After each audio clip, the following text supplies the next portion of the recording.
they say, and by they I mean the people we're on the run from, that food is an ugly business. That food is intolerant and fake, even illegal.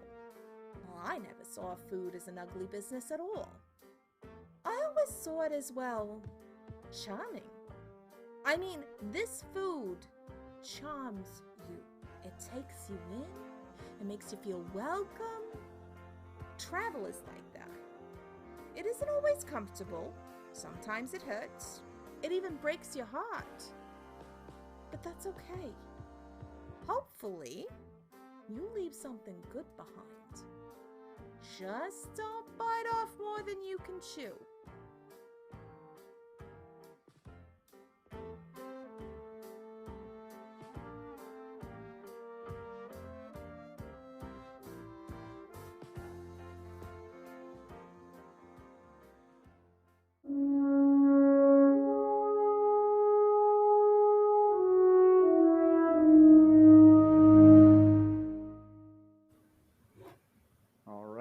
And we're back with everybody. Hello, Hey. Happy Friday from every agent here at the FDA and beyond. To another wonderful night of Chew, episode 4, the Battle of Many Herbs and Spices. I want to thank so much to our sponsors, Imagining Games, Penny for Tail, Weave the Tail, for sponsoring the show, as well as creating the game that we're about to play. Thank you for the meal game that we're about to participate with, and it's going to be so much fun. I also want to remind everybody of our amazing donation options. We have everything from extra appetite with brownie points and giving everybody a 1d6 to roll for $5, $20 to progress or decrease the danger cluck by 1, $30 take taekwondo to grant somebody additional appetite, or back to full. Really, it's like a full charge, so people can go like twice as hard. $40 an upbeat friendship, an all-you-can-eat corkboard assistance, making sure that they really have everything they need. This is going to be a hard session, so any help that you can provide would be super fun for the agents, because most positions are going to be risky if you are familiar with Forge in the Dark and Blade in the Dark style games. My name is Anthony. I will be your head chef. I stream mostly here on Weave, but you can find me on Twitter below at Prainntheplague. And I'm really happy to once again introduce my wonderful cast, and of course our wonderful tech and player. We'll start with that person first, that superstar, and that'll be Sam, playing Colby Jack. Oh gosh, I'm gonna click the right buttons. Hello, I'm Sam Scribbles, and tonight I will be playing the lovable vegan Colby Jack that has no qualms with killing people, though, just animals. That's fine. Colby did do the whole pillow on the face last session, where there was someone perfectly able to make it through and was like, shh, no witnesses, The Pakash have... All that's happened. I forgot about that. Has completely removed her trust of of these people, anybody that she meets, and so watch out, any that cross her. Of course, any next humans we'll be that going. Cross her. Any humans? Well, humans. we have both. We have hybrids. We have our resident elderly matron. We have Dinah Mama Maple, played by our wonderful halfling Nikki. Please take it away. Hey everybody, I am Nikki. I am co-creator at TTRPG. That's TEA TRPG. We have an upcoming Monster Heart stream starting tomorrow at 4 p.m. With a band camp theme. So super pumped about that. And I play Dinah Maple, who is an elderly Irish American woman who has worked for the FDA for quite a while. Was with the USDA before that and might have had a little bit of a thing with Freddie Sketty. Well, that's been long over.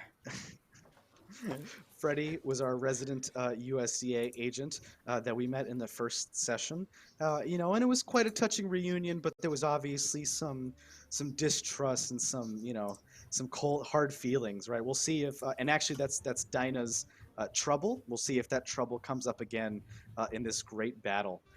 Next, take it away, Bobby Bourbon, played by our wonderful GM Rob Mulligan. Hey. Yeah, I'm Rob Mulligan. I'm the founder of Cyberpunk Uncensored. We put out tons of content and gameplay, live streams, tutorials, all kinds of stuff. You can check out Cyberpunk Uncensored on both Twitch and on YouTube. Would love the support. Lots of the gameplay has different GMs, and it's not just cyberpunk. It's the cyberpunk genre, and anything tangent and remotely involving that, like dystopian future stuff. We have lots of Fallout streaming for the 2D20 game system, and upcoming some Dune. So yeah, check out Cyberpunk Uncensored online. I would love the support and to see you on some of our channels. And for this game too, I love Chew. I collect the comic books. Oh yeah, lots happening. And that's aside from real life stuff. That's just the online stuff, you know. Yeah. But yeah, in this game, you know, I love Chew. I own like all the comics and stuff and some signed prints and things. So I was excited to get invited to come play.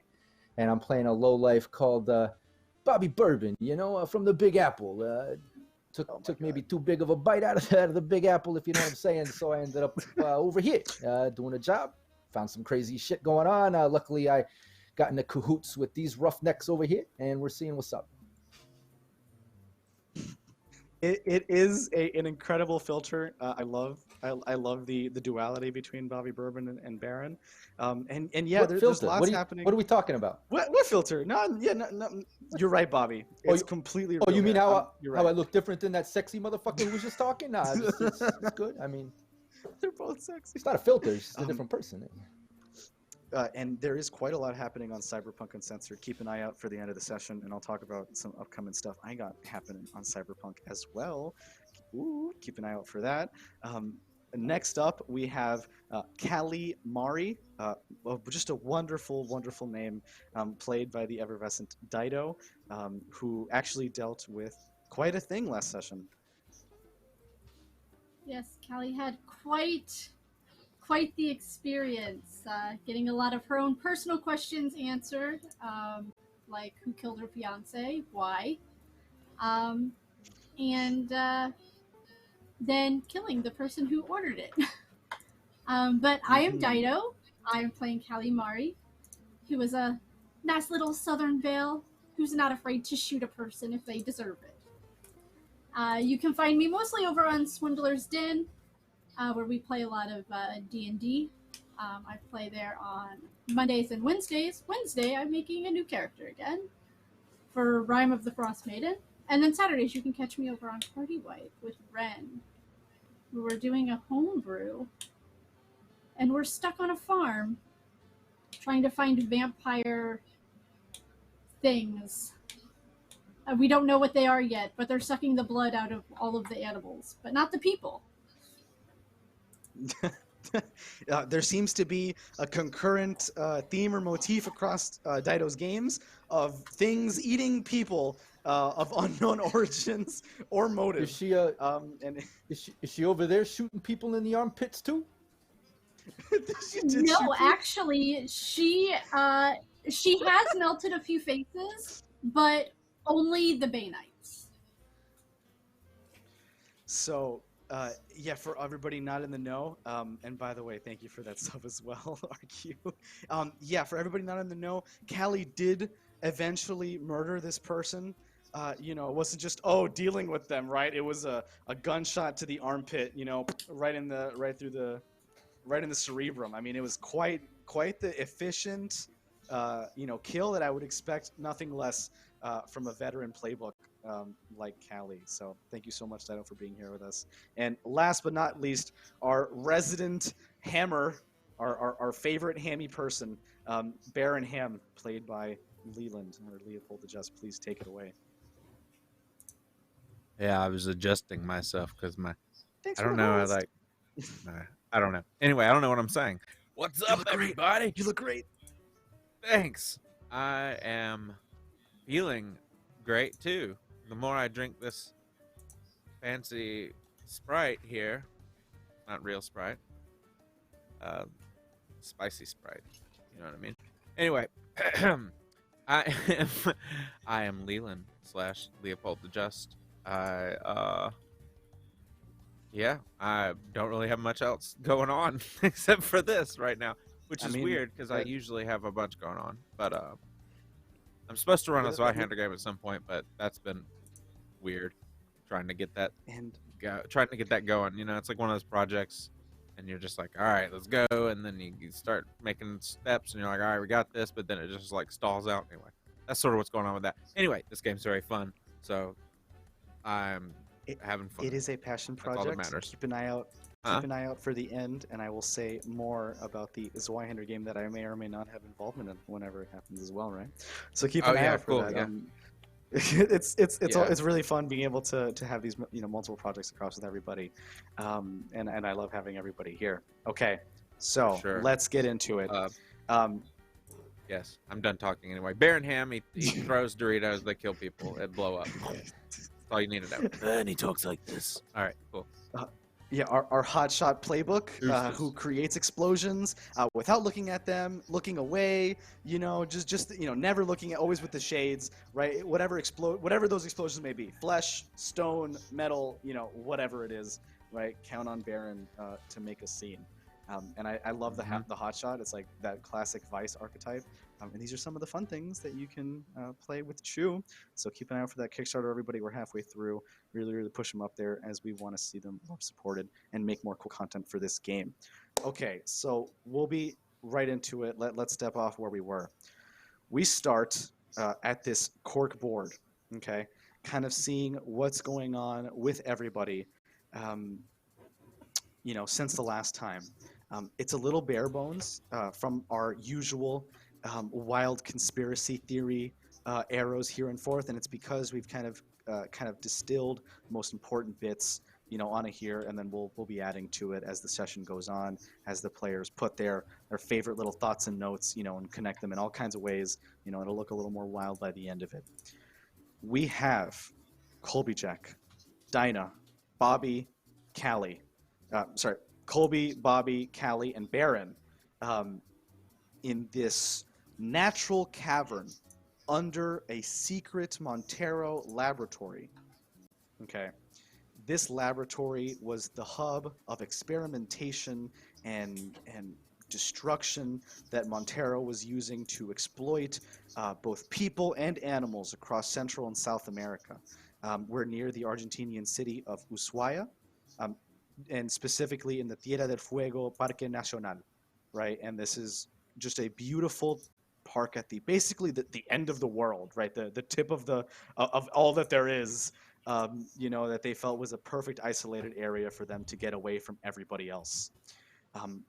Callie getting up from the murder that she's just committed, shooting Edwin Castillo, the leader of this Montero Southern facility, directly through the armpit and into the cerebrum.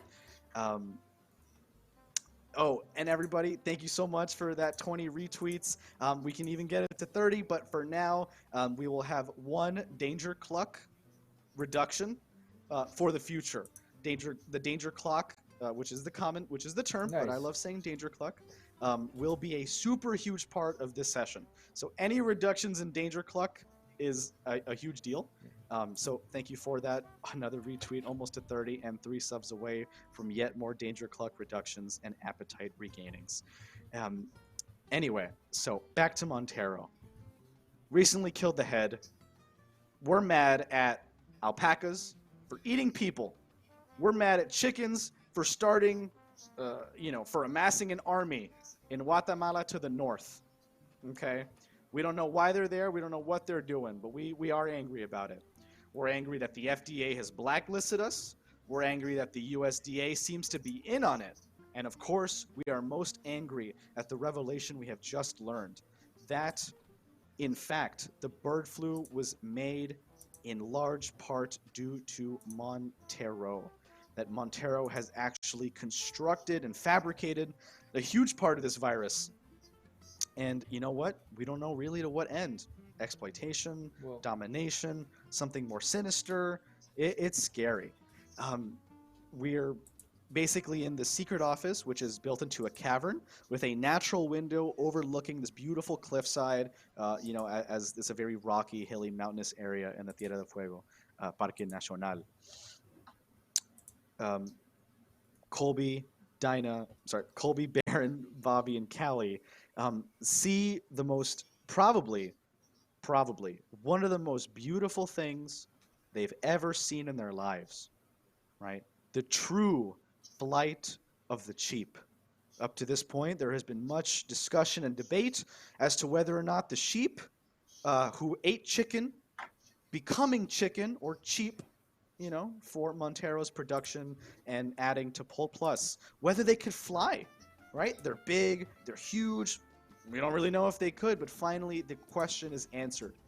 You see Pakash kind of like dangling, okay? Like they're all little carriers with little hammocks, and there is 1 or 2 Pakash per cheap gunship, as it were. Each Pakash has a large machine gun, a rifle of some sorts, grenades, or some other explosives on their back. And so each of these little squads essentially is one military squad, one dangerous, group of individuals. It seems that the Pakash have gotten what they're looking for. They've came and they've raided the Montero laboratory. They've taken their revenge, and they go north to fight their would-be aggressors, their would-be competitors in Guatemala, the chicken army of El Pollo Terrible, a character who we're really not sure who this person or chicken is yet, right? But regardless, amassing military forces in the north. You do see 2 important things. 1, how else was Edwin Castillo supposed to get out of here if the coup went, in this case, north and not south, but by his own personal stable of cheap? Before you find 5 cheap with little racing hats, ready to go in this natural cavern with the window and a little what almost seems to be like a runway. The cheap don't really recognize you, but they do kind of just kind of lean over and kind of urge all available agents in the window to hop on and fulfill their mission of Guatemala. They think that you're allied with them. They don't know what's going on, but this seems like the best opportunity to get to Guatemala quickly.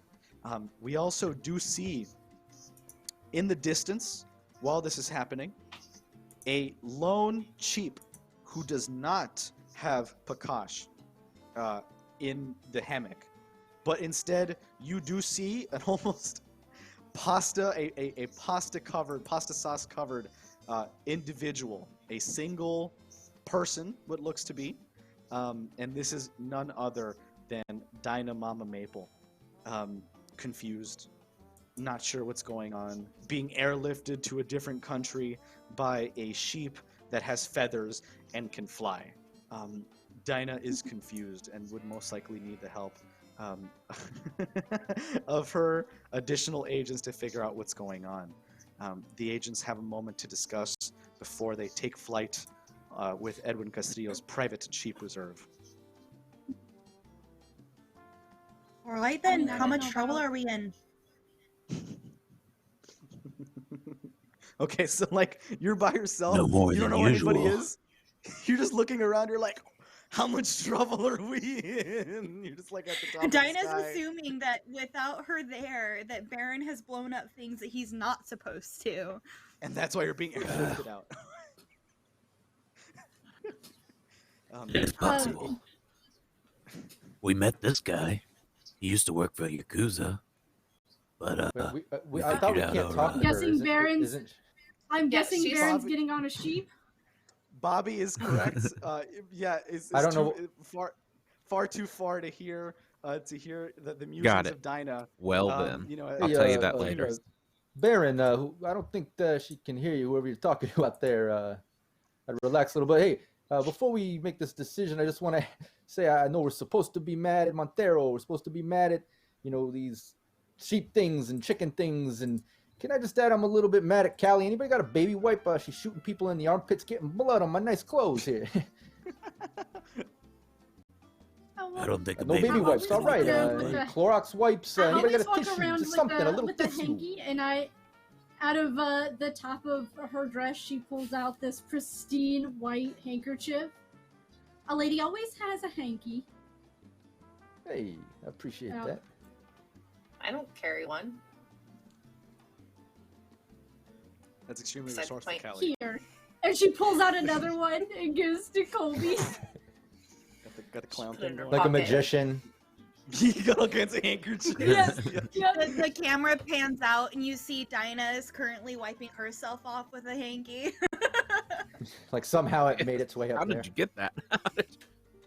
In the distance, you can see, of course, Dinah, the this matron, of course, would have a hanky, on hand, and you can just see, like, even in the distance. I mean, like, when she wipes, it's like this viscous glob that just comes off. I mean, it's caked on there.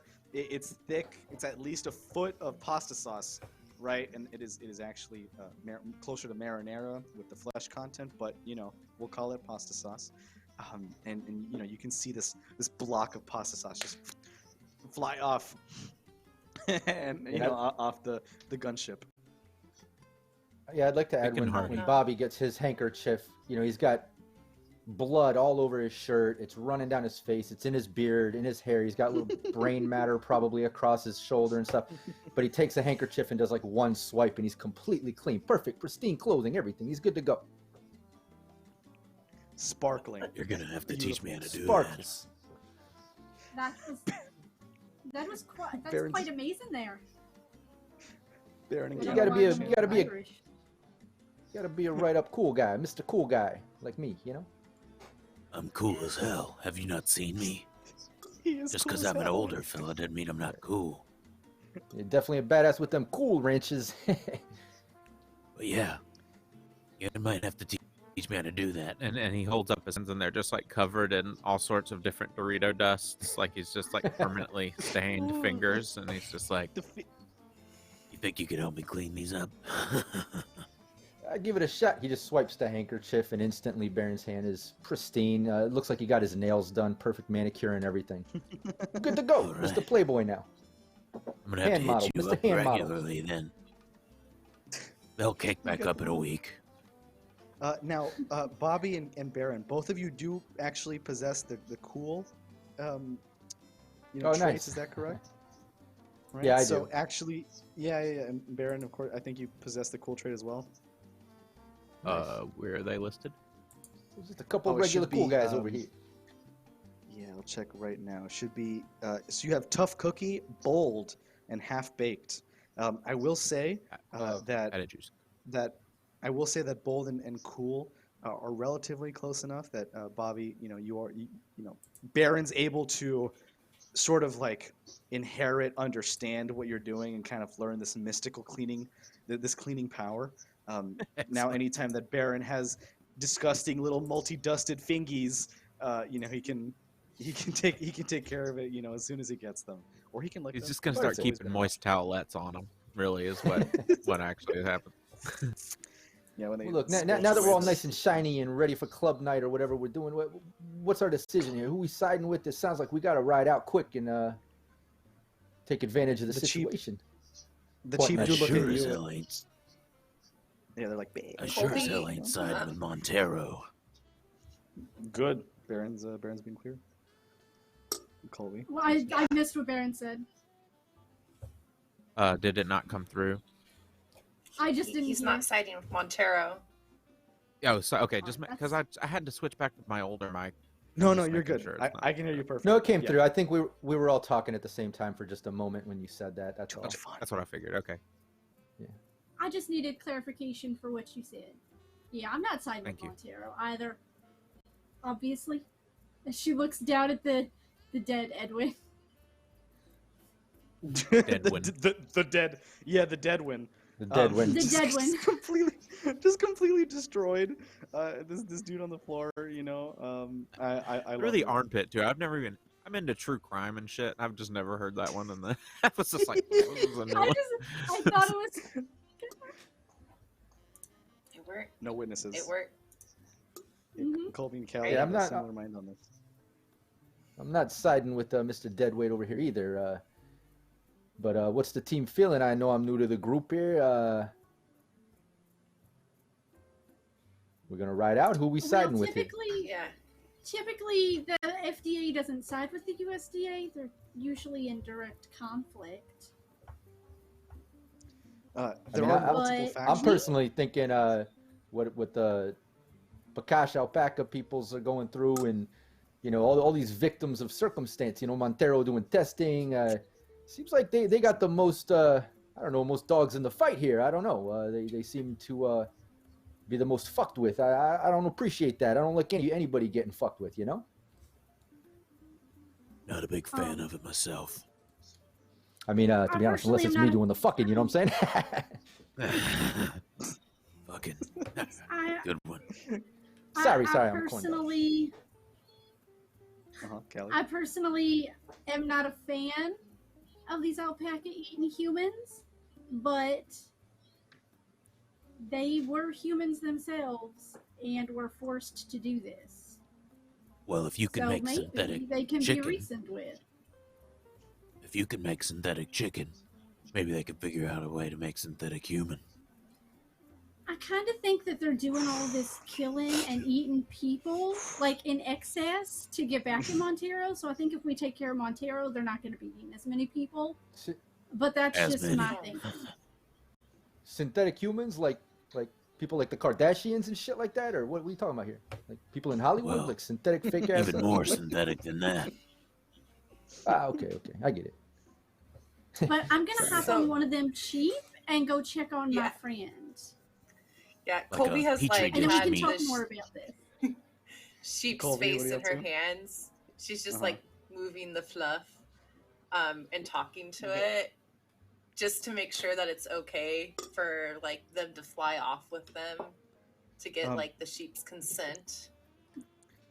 This Bobby's one, already on the one. the one that you're rubbing did eat majority roosters and not hens. So this one actually does have like the full red gizzard, and the crest, covered in wool instead of the normal feathers, but the rest of the body is feathers. It seems like Colby, Callie, and Bobby are already on one. Baron, Yeah. are you inclined to hop on one as well? Only if it says yes. You know it. You know it. Okay. Kind of time sensitive here. We should probably get going. So everybody kicks off, and there's no rules required for it. This is definitely one of those, flying for the first times in the franchise, taking the wind in your air, in your hair and kind of in your air, and just really getting used to the traveling, the velocity of it. As everybody gets close, I'm sure, as Callie, was the first one out, going straight towards Dinah, and I'm sure the rest of you are getting closer and closer. You do arrive pretty quickly, you're able to catch up, as these sheep are really docile. They listen to everything that you want to do, and they hop on and go. You can go straight there. Dinah, you see the pack of four, converge on you. Right, you're finally within hearing distance. It's audible enough. What would you like to kind of call out to them and say? Mama, how you doing over there? I'm a bit wet. A little bit, I smell kind of bad. Otherwise, it's fine. Who's the one with the beard? And the hair? That's New Bobby. person. Bobby. Dinah. He works with the Yakuza, who are mostly dead. Sorry. But Really he's nice. helping us for now. What? We didn't kill them, right? We didn't kill them. No. No. Why? I feel like you might be omitting something here, friend. Oh, there's a lot. Callie's found like, we out didn't a kill lot. anybody. We found...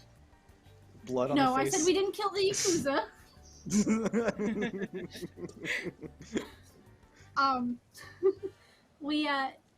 We were able to find out that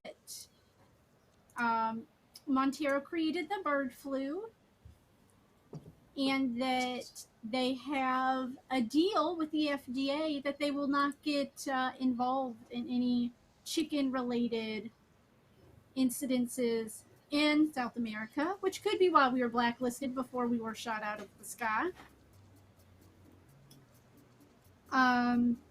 We found out that the USDA gave a chicken army some cybernetics, and they are holed up in Guatemala.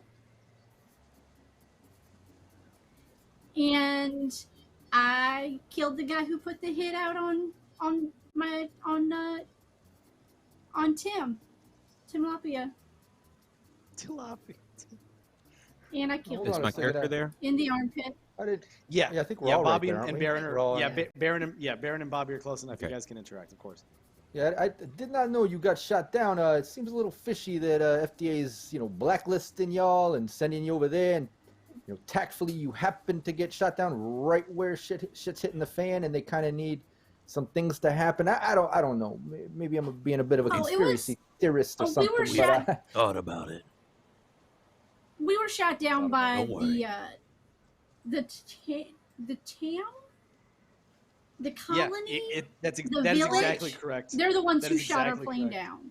Mm-hmm. Imara, the Oh. village chief, shot you down. She was unwanting to put up with more foreign invaders. Especially after her experiences with Montero and the USDA, and she took a stand, tried to protect her village, and more importantly, trying to hide her illicit chicken operation that eventually came into a geyser of plastic and chicken. By the end of it, a mini volcano, Nightmares as it about were. that. Gross. And Mama, also, the Pakash are a part human, and in order to keep their human-like intelligence, they have to eat other humans. And they This is ate true. most of the kusa and all of the egg that were in the last town we were in. Horrific I stuff. feel okay about that But- actually, except yeah, it's not that all gross. over People all taste over like again. chicken. What was that? I'm sorry. It does taste like chicken. Dinah, what was that? She said, then is that what's is all over me then? She's like fine up until she realizes that's probably what's all over her. Yes, you are covered It's- in. Best not to think about Colby. it. Yeah, it's just don't think about the cursed marinara that you're covered in, the multi-flesh concoction squelching as you take it off. Thankfully, your cheap. Thankfully, your cheap is docile, is kind, and there's no reason to like wrestle Dinah off. Dinah's in no issue. In fact, Dinah probably has the most comfortable ride over now that the majority of the caked on marinara is off. Because she has a hammock and she gets to chill, and see the beautiful sights crossing, Chile and Argentina. And Callie's holding her up hat north. down. She's flying. Yeah, just you have to kind of the whole time, or sit on it, real quick, and you have a little doily, to sit on your cheap harness, even made out of lace, which could be funny as well. Okay, so we will be going And- into a quick. Oh, sorry. Go ahead, Bobby. No, I was gonna say what were you saying? Go into a quick. Go ahead. Yeah. So we'll be going into a quick, like 15-20 minute downtime activity section now. Downtime is an integral part of Chew, where while our agents are encountering and dealing with these issues, they need a moment to relax, take a moment, breathe, get rid of any conditions that they've had, regain appetite, deal with bonds, or work their case. Will be, so there's really like 3 things that everybody will be able to do. Anybody who can participate or who wants to participate can. This is not a, it doesn't have to be a one-on-one thing or one downtime activity per person. This is meant to be a social activity where everybody kind of comes together and does something fun. So, and we can kind of choose to do up to 2 of these, but you don't have to do them. We can connect. So we can connect with our agents, talk about our troubles, what we've dealt with, and then this would get rid of our, it would just increase our bonds and, kind of get us on the same page as to, what's going to happen next. We can rest and recover. This would not require any rolls, and it would just be, it's similar to connecting in that you would, use it to get rid of your conditions specifically. But we should role play that and, try to talk about, why you're impulsive and how to get rid of that impulsivity by putting it on somebody else, because that's the only way that you know how. That's a good thing to do. Or we can kind of crack the case, and that's a roll activity again, where we can, work it, take the evidence that we have, put it all together on a, basically look at the cork board and try to put 2 and 2 together before we get there, so we're a little more prepped. And if you are successful, I'll give you a little more, piece of information that might be helpful. So what does everybody want to do? Baron, how about your suggestion first, in no particular order?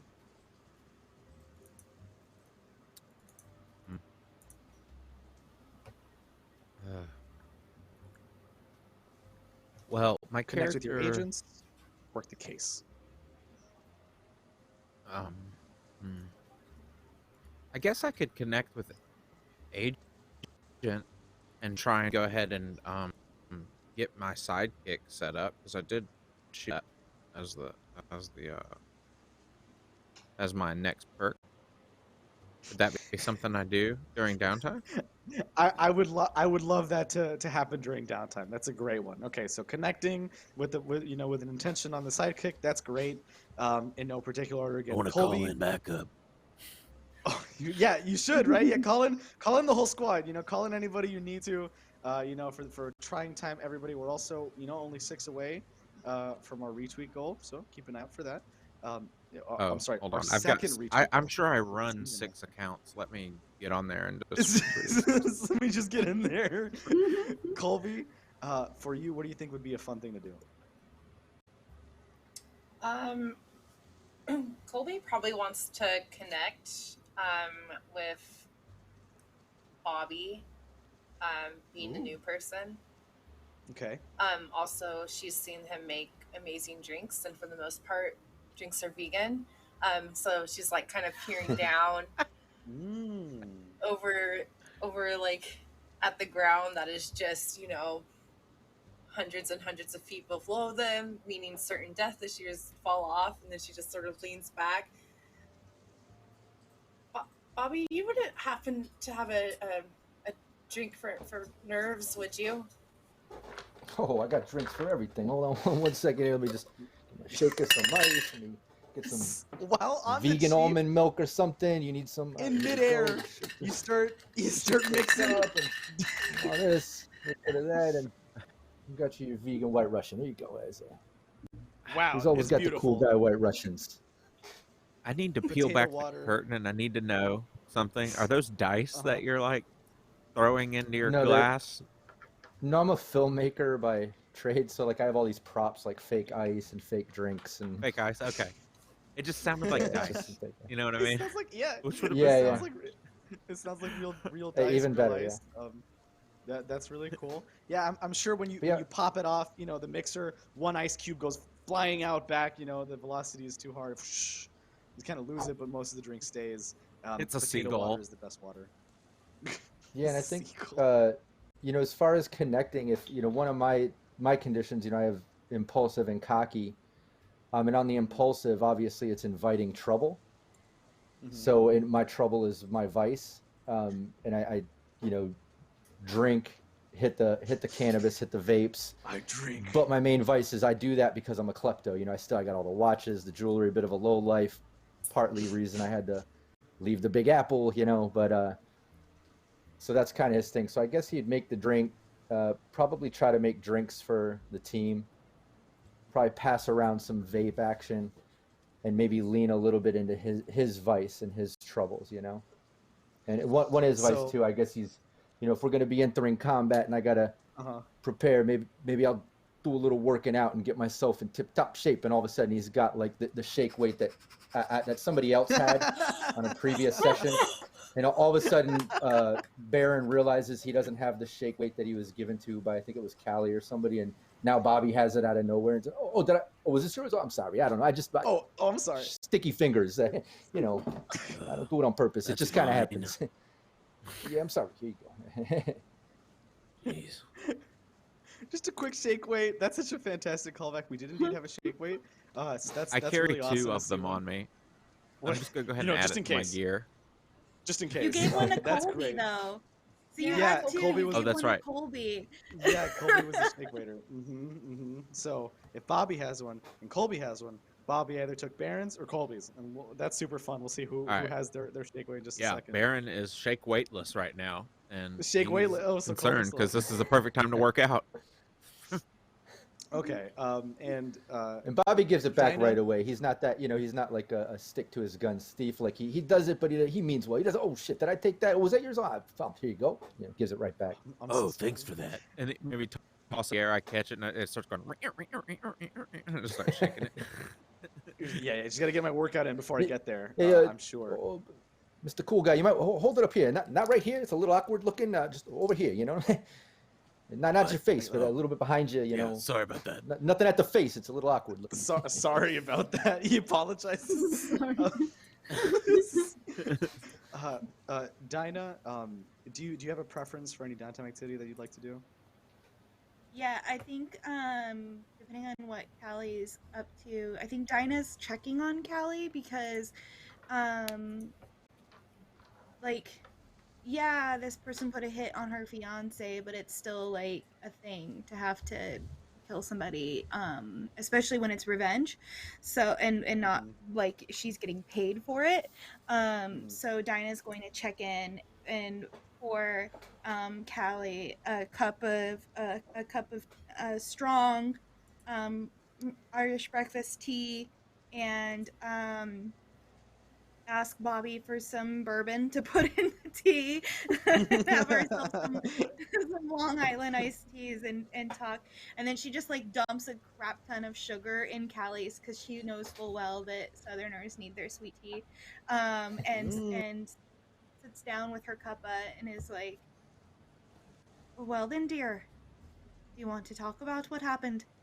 And I didn't realize your fiance was dead. I thought that your fiance was still alive and that they were just trying to kill him. Dr. Jalopy, Is he dead or unfortunately- like they've just been? He is dead. Well, when we left, he was still alive. We've been going Got for it, okay. 2 months. Yeah, Okay, yeah. so then Dinah sits down and is like, well then, dear. Here's to Tim Tilapia, and like does like a cheers, and then lets Callie vent her feelings and talk about things. That's so sweet. Yeah, and to Dinah she will. Ooh. You know, Okay. So I was. before we get to that, because I love, it's like that seems to be like very critical information. It seems like we're picking rest and recovery as well as connecting. Those are the 2 out of the 3. Those are fantastic ones. Everybody pick your favorite attribute, whichever you'd like to do, and roll for me. And let's see what the highest number for everybody is. Let's see how many successes, how many failures that we get, if anybody gets any crits. And then the topics that we have for discussion are Seagull, drinks, or general Bobby-isms, and we also have Dr. Tilapia and Edwin and how and Callie's and Dinah's interaction therein. So everybody can jump in all those interactions. That's what we got on the table for today. Plus, if anybody has any conditions, just remember you have to exude those conditions to their maximum in order to get rid of them, right? So if you are manipulative, you have to lie to somebody. If you're ruthless, you have to lash out. If you're impulsive, you have to invite trouble like Bobby did. And if you're insecure, you have to fail to do anything. Okay, so let's see what those rolls are, and we will get there. So I see a failure from Rob. A failure from Bobby. It seems like nothing So we got one failure. We definitely have a super success for Colby. I rolled a 6. Right there. As well. Oh, you rolled a 6. Baron got it. Okay, so that's two. I'm That's good. two super. You know, I like calling them super successes because they're successes without consequences, but there is actually real criticals. So we have 2, and then Callie and Dinah. What does that turn out for? A 2 and a 4. A 4. Okay. A 5 and a okay. 3. I had a 2 and a 4. Okay. 2, 3, 4, 5. This is great. So we have 2 failures, 2 regular successes, and 1 partial success, right? So that means that we are going to connect, but there's going to be some fear, a little bit of worry, some tension, going towards like this next area, the fear of what's happening, right? It will be successful still, but there is going to be, that air of security, of perfect security doesn't really, exist yet for everybody. Please, Callie, continue with your beautiful, speech back to Dinah with Baron, Colby, and Bobby, listening in, right, ready to chime in at a moment's notice. When we left for Peru, I wasn't expecting to be gone more than a week, Small vacation, get in, get out, do the job we were sent to do like we always were. So, I guess for the week he was safe enough where I convinced him to go. We met up with Mr. Deadwin. And he informed me that without me there was a successful hit in my absence. So I shot him in the armpit through his brain. Kind of. You sure as hell did. And I don't know how to handle that. Well, is that your first? She's your first talking to one? Dinah. Oh, my bad. Okay. Dinah Yeah, gets I don't first think gets first response, but because this is a shared connect. When Dinah is done, everybody can kind of hop in. Baron, you can use your seagull to give kisses, that kind of thing. And we can talk about your seagull. Wait, are we still talking about seagulls? Is that a thing? In a bit we will. For now, just Okay. you're focusing on Callie. Got it. Thank you. Dinah says, "Well, dear, there's many ways you can deal with problems. You can be like Baron, and you can blow things up, and you can be like Colby, and you can show compassion and for innocent beings at least, and definitely, your dear Tim was an innocent being, and I think you kind of combined them."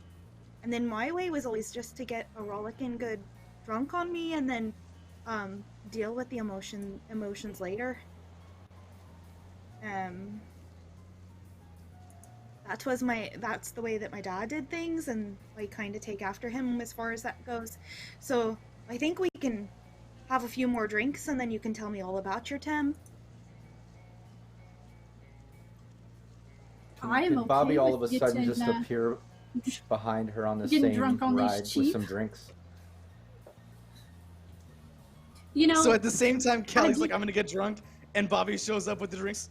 Just No, yeah, Just- I'm just a all of a quick, like- sudden just riding bitch right behind her. Like I just raise up behind her on the one she's riding. If we're on separate ones, like all of a sudden I'm just on hers with her, but I've got drinks. I'm like, somebody say you need some drinks. a golden platter, I'm sure. I think that I'll be able to deal with it a little bit more once we deal with Montero. I'm kind of glad that we got blacklisted, even though now we kind of know why. But it gave me the opportunity to kind of be able to do what I did and keep doing what I'm doing without much repercussions or, Right.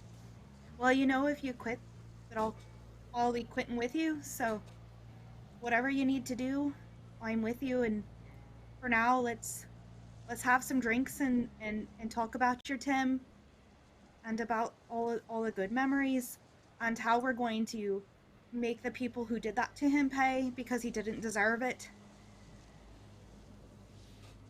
No, he didn't deserve it. But we also need to talk about Freddie.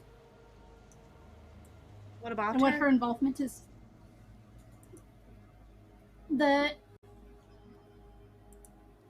chicken cybernetics the Right. USDA provided.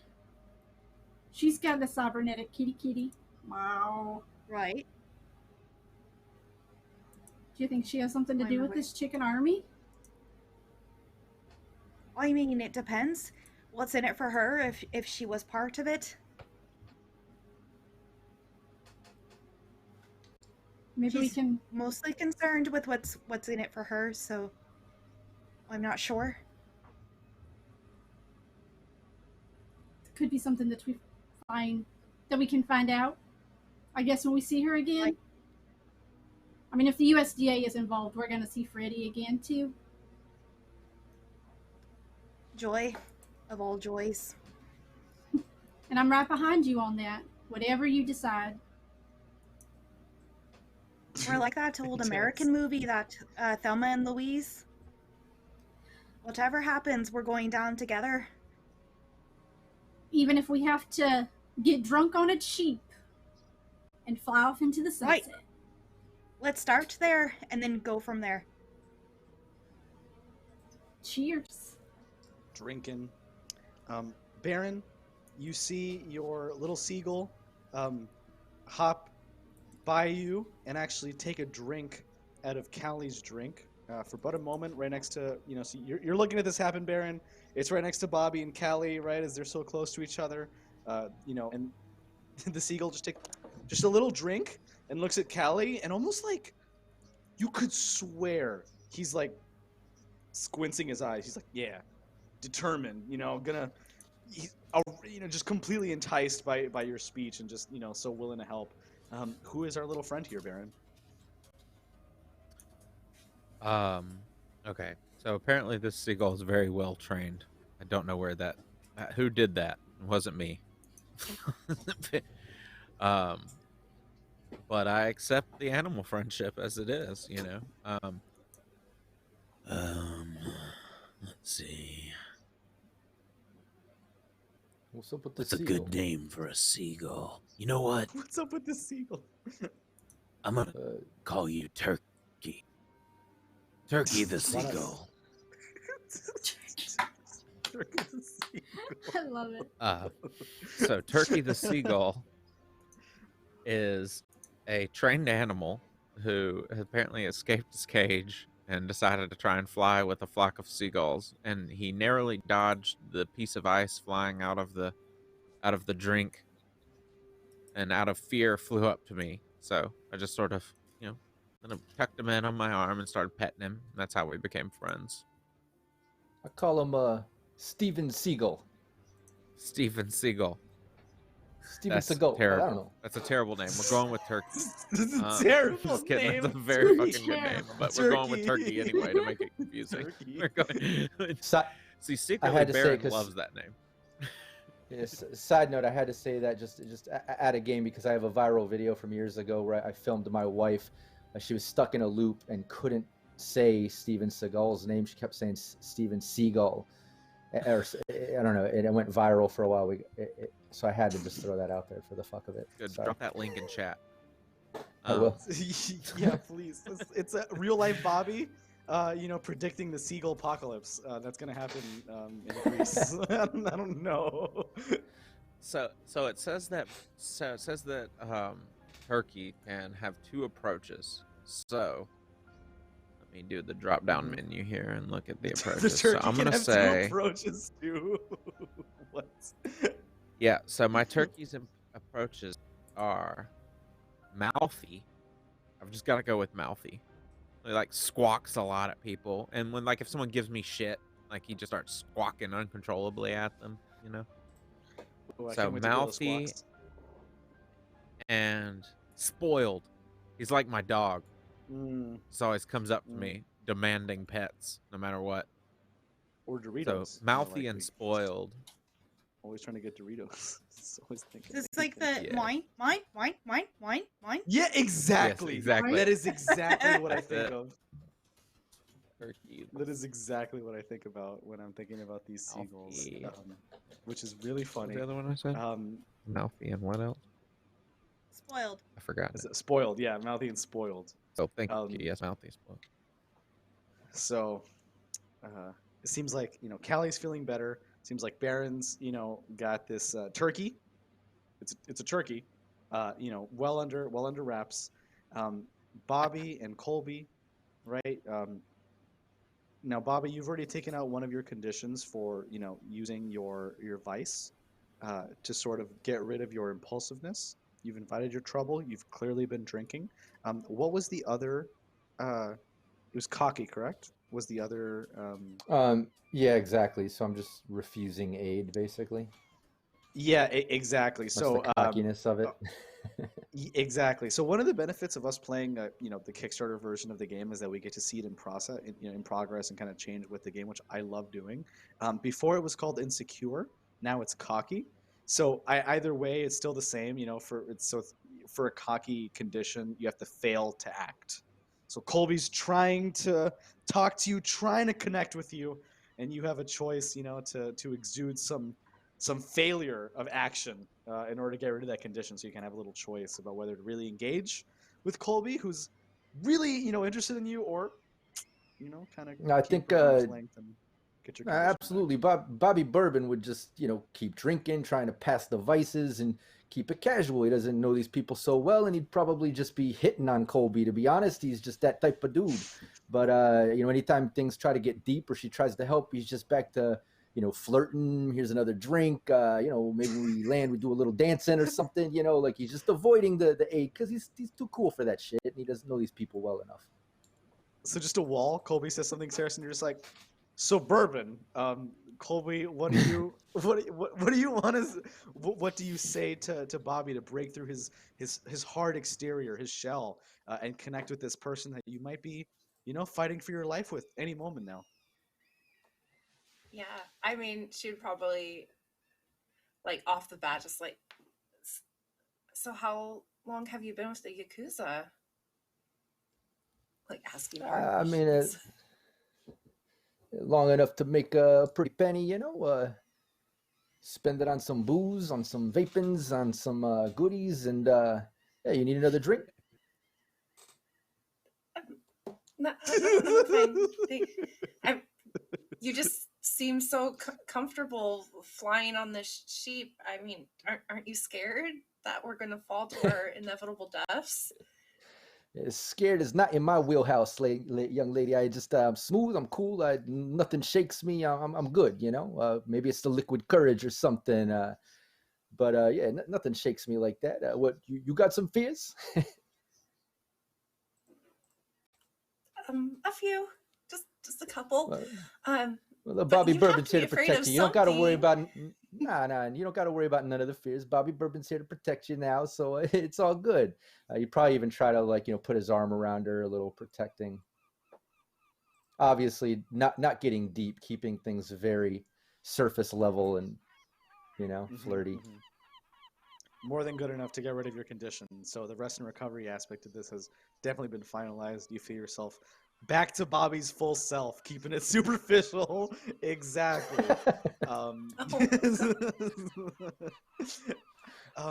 Colby, and you have maybe one more chance to break through that shell before we're heading up on our destination here.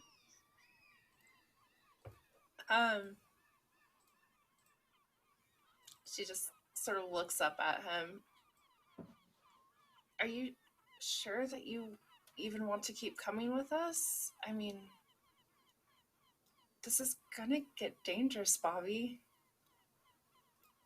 Oh, yeah, maybe he changes his tone a little bit when he feels like, she genuinely is worried about the danger and wondering if he's going to be part of the team. And, in all honesty, he's alone. As much as he has all this, face value toughness and casual and flirtatiousness and stuff, he's alone. So that just tapped into it a little. So he might turn a leaf a little bit and I'm good. I'll deal with it. I'm here to stay. As long as y'all have me, everything's cool.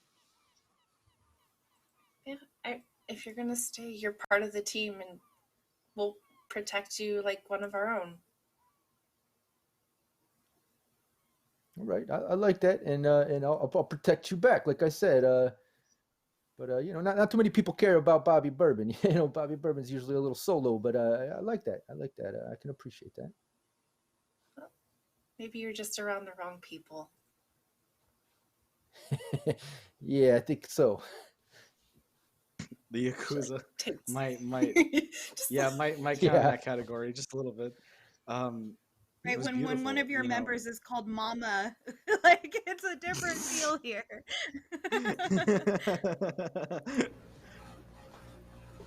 It's nice to see that Bobby was able to get rid of the condition in time to have one really where he drops the guys for a second and really has some connection with Colby about what's going to happen. So you're traveling mostly along the coast, trying to avoid stronger winds inland in the mountains, right? As it kind of launches back this like pullback effects, and although the coastal winds are a little tough, you find them a little more consistent throughout. And this is where the direction that the sheep generally take. You do also find that essentially like at the front of the pack, you see most sheep and their Pakash ships, these gunship squads, surrounding like one squad in particular. You think this to be the infamous Mugido 84, the Argentinian alpaca, the Pakash that has really kind of stood out. Fluffy 84, the centerpiece and leader of the Pakash army. Eventually, you do arrive towards their base camp in Quetzaltenango, which is this beautiful city towards the west of Guatemala, towards like the southwest of Guatemala. And it's basically a hub of trade, of commerce. It's a very large city compared to or I wouldn't say compared, but just like La Ciudad de Guatemala, Guatemala City, which is the capital. It has a very similar feel to it, except that maybe the city is actually a little, I wouldn't say older, but maybe less modernized. It keeps and retains a lot of its neoclassical architecture, its style, and you do know this to be a place for a lot of international activity. In fact, not unlike agencies like the FDA and the USDA to be here. You arrive at their base camp, and everybody's able to kind of shuffle off and return to a head at a sort of neutral location just outside the city, but just outside their base camp. Their base camp is to the south of the city, near a valley that overlooks a dormant volcano called El Volcán Santa Maria, right? And this volcano is, like I said, a dormant, kind of almost spiritual place, however, for the nearby city, as a constant potential omen and something that they've generally not had to deal with for a little while. All right, going into our normal flow of gameplay here, we will be starting with our free play phase. This is your chance to run around, find people, talk to people, and engage, find evidence, find other, characters and what's going on, eventually leading towards the actual investigative phase, where again, you guys will decide what you think the method, motive, and suspect is, and then finally an action scene that, takes all of this and kind of puts it out there for everybody. So we're going to be doing this for about an hour. And then we'll make the investigative and the action scene about the last hour, or try there. We have a break in about 30 minutes, but that gives us enough time to really dig in here. No pun intended. You do see, I wouldn't say burning, but you do see a clearing of where you think there should be trees a little bit west of where you are, still along the valley, still near the volcano. And the city itself is smoking. You see ruined buildings, you see fires, you see canals with essentially their levees and dams, bursted, roiling over into other city streets. I mean, it's chaos. it's a lot worse than you thought it would be upon initially arriving here. You can head towards the city, towards this clearing, or towards, or stay or go back to the Pakash camp and talk to Mujido 84, right? What would the agents like to do now that we've ended our downtime phases? I'm gonna look for people. Like, who can I talk to? People. Okay. The city is your Yeah. best option. It's where you think there's going to be the most people, even if it's a little ruined. I mean, it's a pretty large city, and you do definitely expect us to find people at this at this place. Yeah, I want to look for who I think is in charge. Of the city. Yeah. That's a good thing you said that. Do the other agents agree with Dinah's choice? Did To we kind of- see where the Pakash were going? Yeah, so you landed at the Pakash base camp. It's where they're kind of amassing. They know that the chickens and other, foreign enemies that they want to get away from are in the area. But they've kind of landed there. You can see Pakash doing shake weights. Since they saw some humans doing it, they got it going. They're buffing up. They're eating everything they possibly can. They got some people jerky, but they also have some more common like cakes and just they're gorging. They have spoils of war, and they're finally enjoying themselves. You can go back whenever you like, since you know where they are. So. Yeah, I just want to know if we knew where they were. For sure. So far we've identified the Pakash base camp, the city, and a clearing where there are potential people to speak with. And the clearing. The clearing's just on the outside of the city. Mama Maples. Sorry. It's flat audio. It's bound to happen. Yes, it is on the south side of the city, just like the Pakash base camp. The Pakash base camp is like towards the southeast of the city, and this other clearing is to the southwest of the city.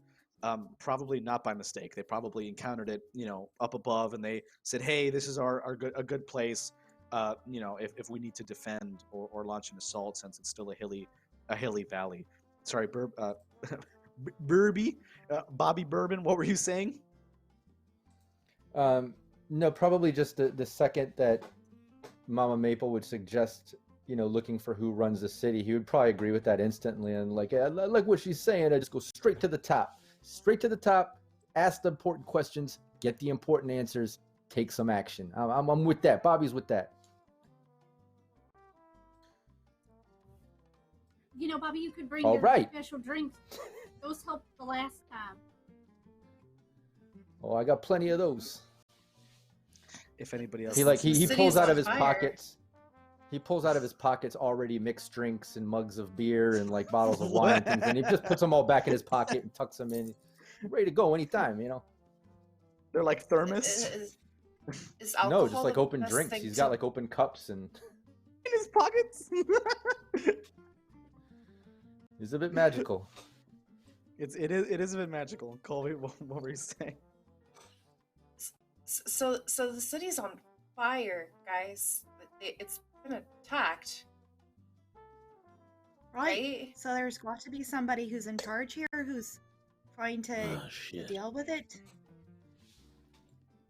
Let's get to them.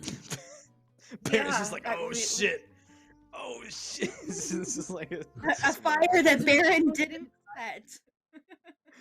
Yeah, those worry rare, him. but possible. At least he feels like he has control over the other. At least where they We don't start. have control over them. Yeah, let's hurry to the city. Okay. As Colby hurries to the city and starts to walk down the hill, you identify this as what you were told that it was, an active war zone. Colby, for me, I will need you to roll guts as a sniper bullet. May I assist? Is it bullet times for a second next to you as you run down the hill. Open cover, trees cut down. Not lying. Baron, please assist. I would love to see what happens. I can assist. Ooh! Okay. Oh. I mean, I don't you even can, need but to. there was already a 6. Yeah, there was already a 6 acquired. So Colby, you see this bullet. I mean, I'm going to say that you see a bullet. This bullet go into you. Baron, you're able to kind of spot it, and kind of able to push Colby out of the way or down while it happens. And Colby, you're completely unfazed, unharmed, as it, you saw essentially your life flash before you. Anything can happen at any moment. This is an active war zone. A firefight begins to ensue as the sniper gave up cover of a certain squad in that region to Pakash start unloading. In a second, I'm going to have the cork board that we usually refreshed. Down and we're gonna have to army crawl. I'm gonna in a moment. I'm going to use. I'm gonna refresh the corkboard and use a picture just to show the kind of alpacas that we're dealing with here. These, human-like bromoform mutere Pakash. There's gunfire. Machine gun mounted. And in the distance, you think you can hear like chickens, and there's gunfire being exchanged. There's all sorts of chickens in the mix. The Pakash are doing most of the firing. I mean, they are ruthless. And as everybody starts to make their way down. Question. So I Mhm. have that ability, cryo, the care. I don't know if I'm saying Yeah, it correctly. No, but that's I can awesome. craft Let me sweets check it in a out. Functional machinery. So can I take some butterscotches out of my giant leather bag and make a apparatus that is basically a shield on wheels? Okay, this is beautiful. This is a cryo. You are a cryo-sakarer. That is your quirk. It means you can craft sweets into functional machinery. I would love to hear what kind of a shield you produce. I'm thinking either a jawbreaker or like a chocolate-encased shield. But I would love to see what Mama Maple has in store. Might I make a request? It's butterscotch. Could you put Share. It's the hard candies, and then the little strawberry ones, that grandmas have in the bottom of their bag. Yes. Yeah. Of course. Yes. Yeah. Oh, Might I love request some of those. it? Might I make a request for a door slit Please, Baron. so I can throw Doritos out from behind it if needed? The little firing, the little firing slits. Yeah, like a for you to rifle, kind like a of put rifle your slit, but arm for in. Dorito Yeah, throwing instead. but He's for like, Doritos. They're yeah, thin. but anyway, It's so super thin. It's like it's the strawberry hard candies that you get out of the ones with the red with the green, the crinkly Yeah, with the wraps, yeah. wrapper. classic. Uh-huh. They kinda look and like then, strawberries, yeah. and butterscotch candies that you would find in the bottom of grandma's bag. So Ah. you fuse them together, The and worst kind of Halloween bubble them up. candy. And circus Yep. peanuts. And then the mints, the wheels are the peppermints, the Yes. the hard candy yes, peppermints. Yes. Yes. Oh my god. Okay. And that's our rolling fantastic. shield. Candyman party. The stuff that takes forever to eat in your Halloween bag. Yeah, it's After it's trick-or-treating. impenetrable. It's invincible. I mean, it's like they can't stop And it. Callie does Um, still have the gun from when she was a Pakash. The gun. The gun. You do have arms on you. Everybody is armed with their classic standard issue handguns. But you've been in such war-torn areas, you've been able to acquire stronger military arms if you wanted them. Take a look at the cork I real only quick to use see our. Doritos. This is way more deadly.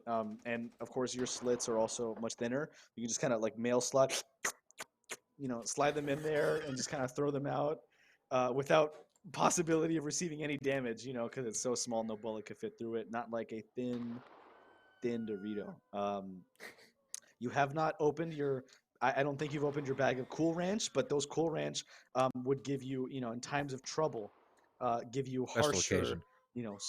stronger Doritos to use.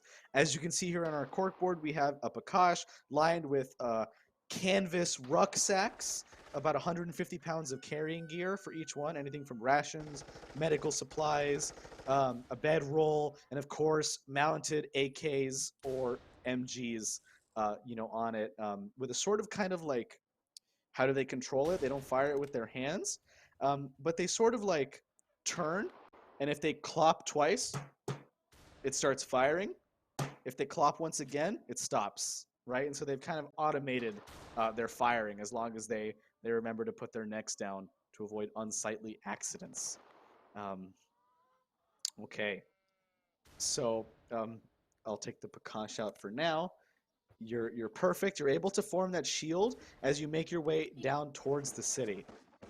As you arrive in Quetzaltenango, you see civilians running, hiding. You see military losing ground as a conflict seems to ensue kind of like farther beyond your view towards the center of the city as you hear clucking and gunshots in the background leaving the valley. You've arrived at the city, and we can start looking for people. What does everybody want to do next? Colby, I know you don't like humans hurting animals. What about animals hurting animals? What do you think about that? Are the animals hurting animals? I mean, There's chicken. It looks like there's chickens on one side and a Pakash on the other. This is true. There is a Pakash chicken And we're in the skirmish, middle. as it were.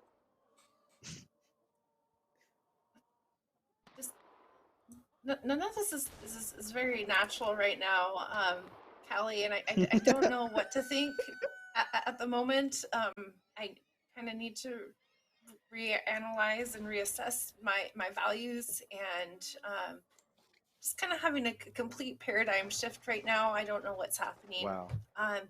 Colby.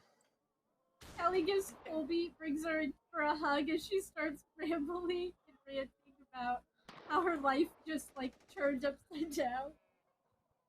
After the This hug, is supposed to be my first meeting. my Oh first no.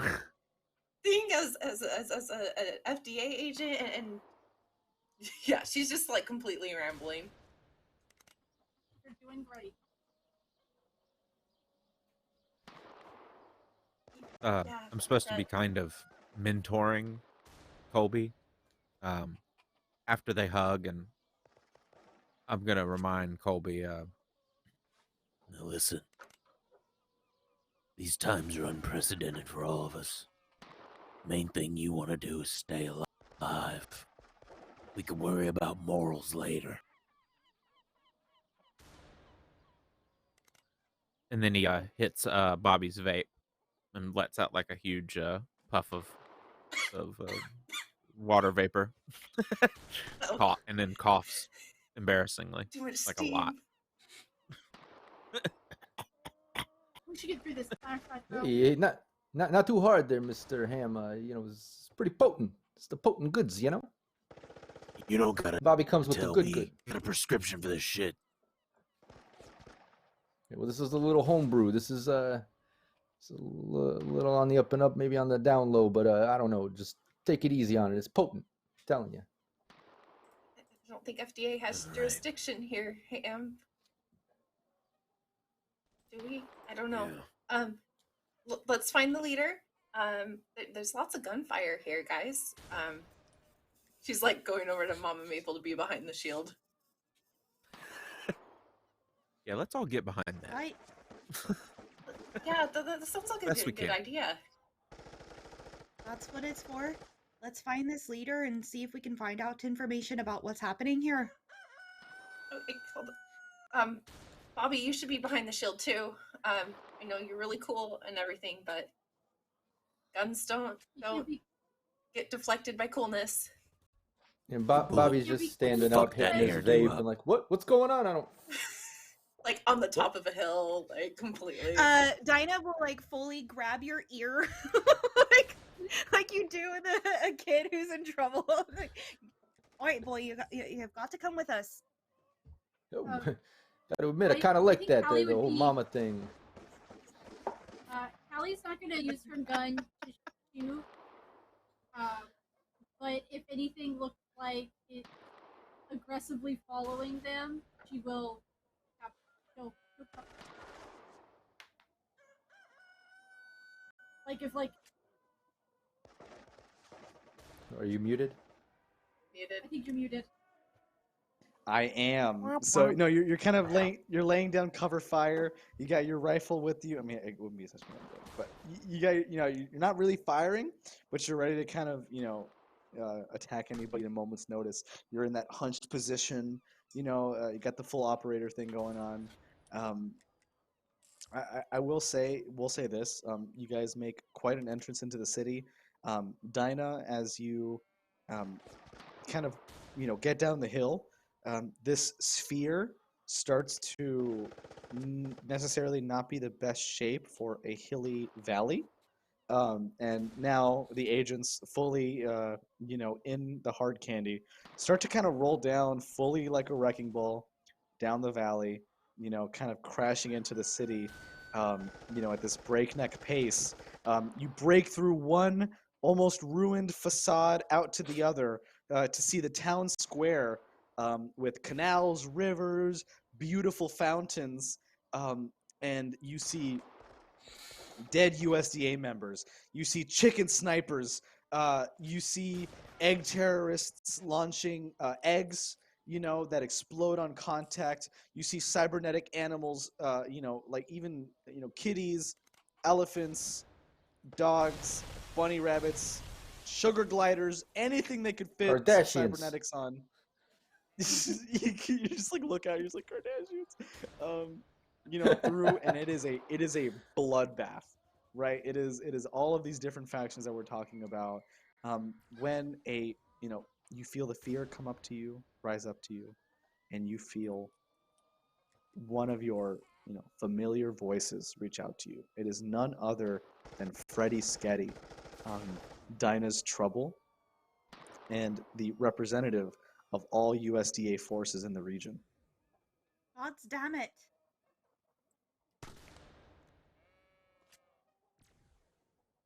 I knew you'd be back, Dinah. It's okay though. Just come with me. We'll get out of this like we always do. You just keep your hands to yourself this time. You know that this is partially your fault, right? Maybe not yours specifically. We'll figure that out later. But that organization that you work with are the reason for that. Also, as soon as Tofu sees the cat, Tofu is out of my bag, peeking his head out. Dinah, Tofu and Sweet. Who the hell is this? Oh, Baron, yep. There we go. Please, yeah, exactly. Let's start there. Wait, Dinah, Baron who doesn't know who this? Freddie Sketty is? I think should. I've only heard introduction. the name. I've only heard the name. Oh, you I never don't think saw I've ever her? met. Yeah, I've never met her. Yeah. So she was with us in the first session, but you were like behind the wall the whole time. It was like you guys walked in the room as she walked out, and you never got a chance to see her. No, that's Leland, funny. We can go with that Leland too. hit Bobby's vape too many times, and he forgot about that. I used to know an Eddie Skitty Pants, but it didn't look like this guy. It was a different guy. Right. Who's this? So who is this guy? Is a woman, actually, and we used to work Clean together. your glasses. Cleans your glasses. I mix them up sometimes too. Her hair is pretty short. It's been that way for quite a while. Oh, I remember. Hey, how's it going? How you been? Burrito? Yeah, why the fuck not? I guess I'm gonna die soon. Might as well, and she eats it. This is like, like basically like a 70-year-old woman, essentially like, in full camouflage, warp, face paint, right? Like fatigues, right? A sweet pea, a cybernetic kitty covered in dirty, blood caked in the fur, just taking a little bit of these, I guess iron blood caked fingies, and then, dipping in your Doritos bag and taking a couple. Why not, laddie? Thank you. You can have the bag. The whole bag. I've got more. I pull out another fun-sized bag and crack it open within the same motion it's a of handing it off. Bag. She throws it to her USDA agents and their cybernetic companions. It seems like rations are low. They're hungry. They're going right for it. You know, it's something that's very difficult for them. Callie as your like tortas, make sure that all of her makeup is on her because it is technically all food. It's all food-based products, you know, and like you see, she's like, you know, basically it's like a lot of like kale ground, you know, into like this green dye almost, and you know, with black olives and pepper to create the black dye. So her face smells of olive and pepper. Dinah, I don't know if that means anything to you, whether that's good or bad, but that's what she smells.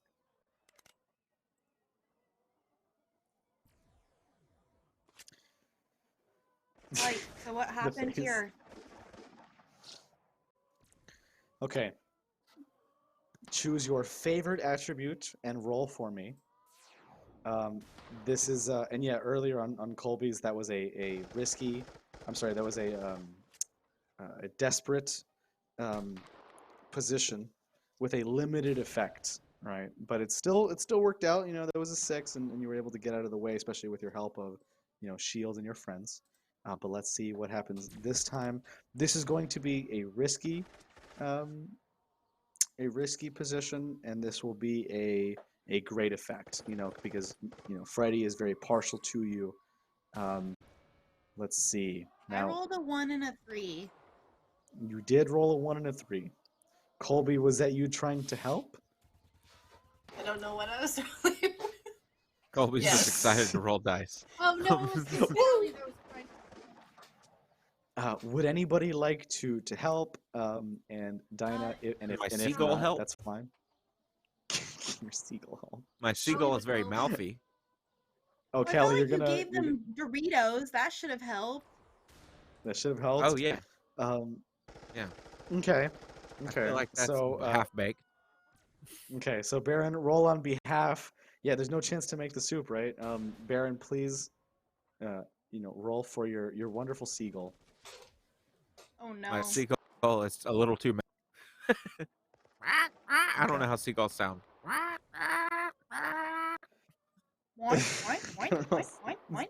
It's pretty close. The seagull tries to offer, you know, another Dorito and you know, continue, and like, you know, Freddy kind of like slaps it out of the way and is like, I don't have time for your non-cybernetic companion right now. Okay, we're under a war. I don't know if you can see her, bing, you know, just kind of ducking, right? You know, just kind of for enemy fire. You know, what's going on here? Dinah makes eye contact with Colby when Freddy swipes the bird out of the air and is like, "You see, this is why I hate her." All humans are like this. Because it was a risky play, we will be adding 1 chicken leg to the danger cluck. In this case, normally it would take, but the chicken leg is diverted back off board as we had 1 danger cluck forgiveness point from our retweet goal. Thank you, everybody, again. Already saving everybody's butts. And you know, you're clear, right? She's not upset with you, but she kind of doesn't really want to give much information. Okay, and she's like, "Listen, Dinah. Okay, I wish I could explain it to you. I wish I could tell you everything that's happened since I've been here these last couple of years, but I can't. You need to trust me, and know that the USDA and the FDA has your back. Now, if you help us get rid of these invaders, these affronts to the common good and normal living in this area, we can teach everybody here, everybody in Quetzaltenango, Guatemala, and beyond, the magic of the USDA, of the FDA. They need us. Look at this. Look at this place. Look at this ruined, And awful which place. ones do you think are the invaders? Besides the, you know, are the invaders. Callie, please roll for me. Favorite attribute.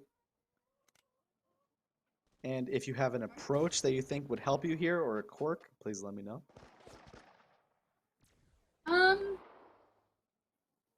Well, my quirk really wouldn't work. Because it basically just makes up. But in her mind, the FDA are enemy, i.e., criminal. I'm trying to figure. I don't remember the approaches again. Oh, yeah, no, I have it right here. To like Let's just to see what the Yeah, no, so you have delicious, sucker, and upper crust. I'm gonna use delicious because she doesn't like the FDA, so they're not technically criminals, but she's definitely gonna use her enticing nature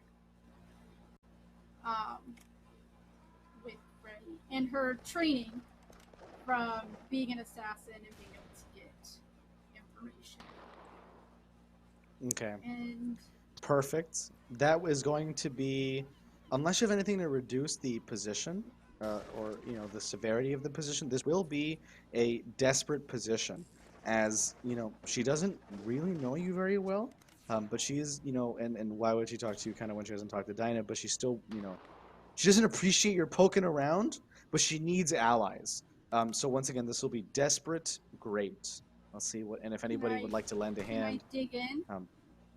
Please, yes, you can dig in. That would be great. I think, yeah, and I think Bobby, if you dig in and you're fine. Otherwise, Bobby would probably lend a hand, being the other sort of charismatic mouth of the group, but with that, he always has that different approach, so he'd probably try to back her up on it if it's needed. But if she's digging in and already has... Remember, digging in takes 2 appetite. Yeah, so, okay. Yes. So we have a partial success here. Okay. And she's going to... This is going to put one leg on the danger clock as her suspicion of the FDA agents continues to mount. But it's still sufficient for her to be able, to feel like she needs to spill. And she tells you quite a lot. She's like, I don't even know where to begin. I have these refugees who refuse to fight anybody but us. This fuerza de paz, right? And in Spanish, that translates to the force of peace. In a way, an oxymoron or a misnomer itself in the name. And they seem to represent, she's like, los pollitos, los gallinas, the sheep, the alpacas, even some of the citizens refuse the aid of the USDA, even in their time of need. And she really gives it up that this is like a unified force of chicken, Pakash, and citizenry, unwilling to participate in their respective factions' conflicts and sticking out of it completely, right? That they don't want any part of any of these, any 3 USDA, Pakash, or chickens. She's like, we have them corralled in the north side of in the north part of the city, but sooner or later there's more of them than there are us, and I won't be able to hold them off for long. But that's not my job. My job is to figure out what's going on with these gunshots. There's like these skirmishes that continue to happen, buildings blowing up, chickens to the south, alpaca to the south, and they keep just fighting it out. She says, I can't get my soldiers up the damn hill. We keep losing animals, like their cybernetic animal companions.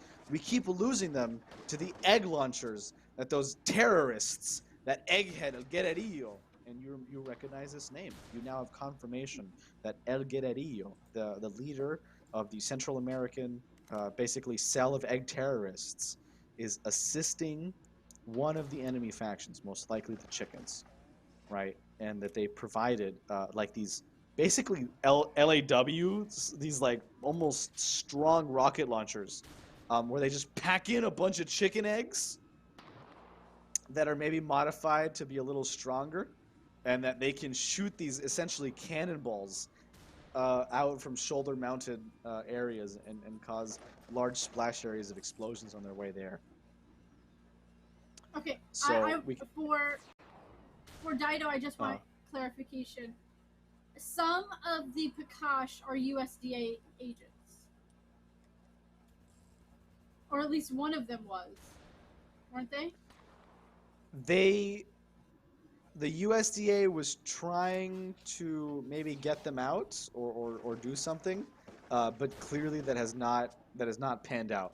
They are in full scale conflict for some reason. Okay. You, Mhm. Freddie, for your RoboCat, do you have what are they called, like safety switches to like a kill switch to turn it off in case it starts malfunctioning and you don't want it to blow up? A kill switch?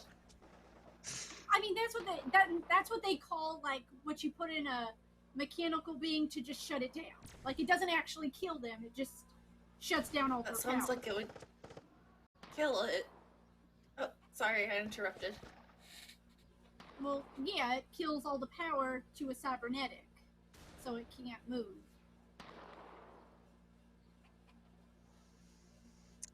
Colby looks at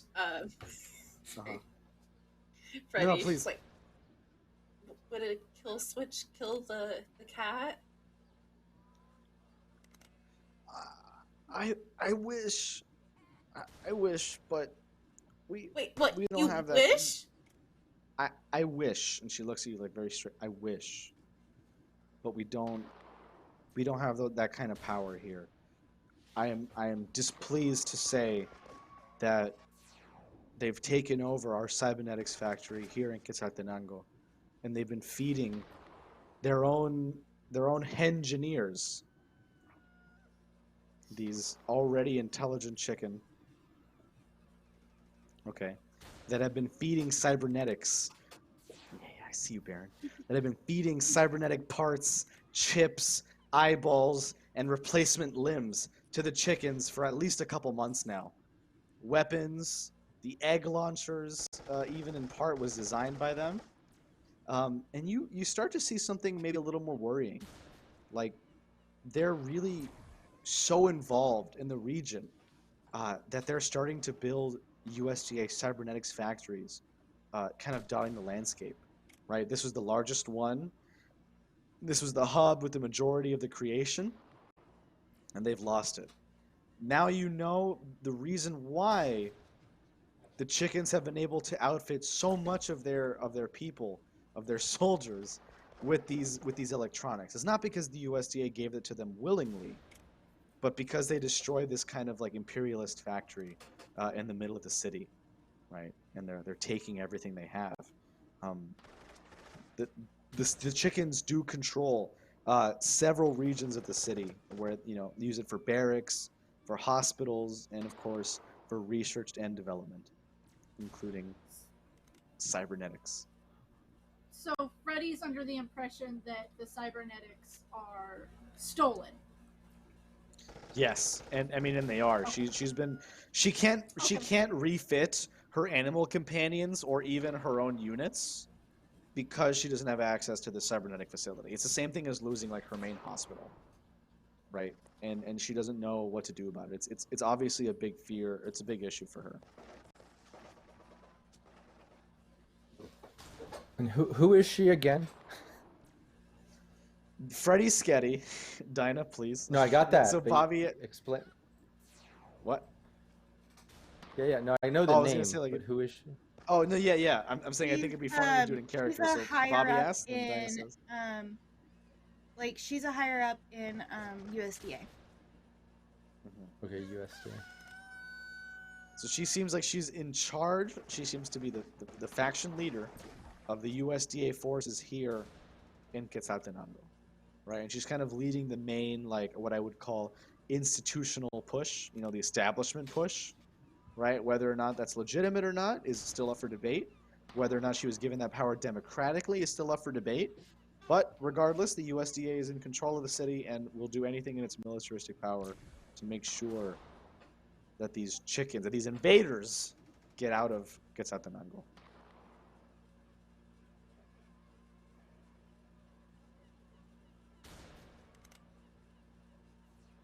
Well, if we can't turn off the cybernetics remotely, are there ways to do it if you can get in contact with them? No, because they've been eating chips. You can't really turn off a chip that they've eaten, right? I don't know much about these things. I'm not sure we're talking about the same chips, but yeah, roughly that's it. She dodges for a second, lets off some fire. Sweet Pea, meow, engages lasers from outside behind its back, pops out, a small little ray dish comes out, and just kind of disintegrates a chicken sniper in a far off building. It is a war zone. It's your call, Dinah.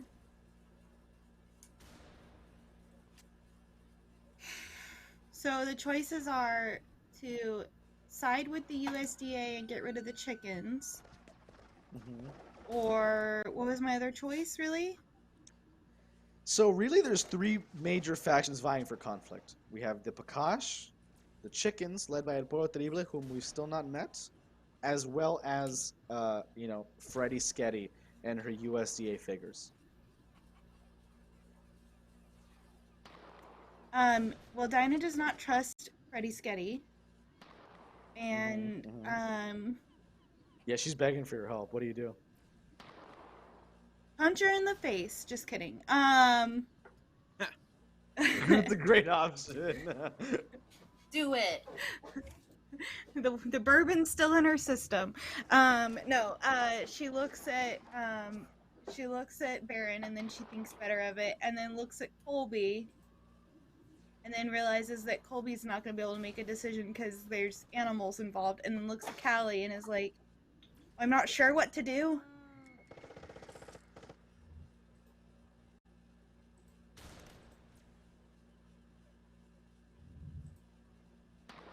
Well, I mean, Sounds like none of us know what to do. Maybe we make some drinks. Maybe we should go what? Tough crowd.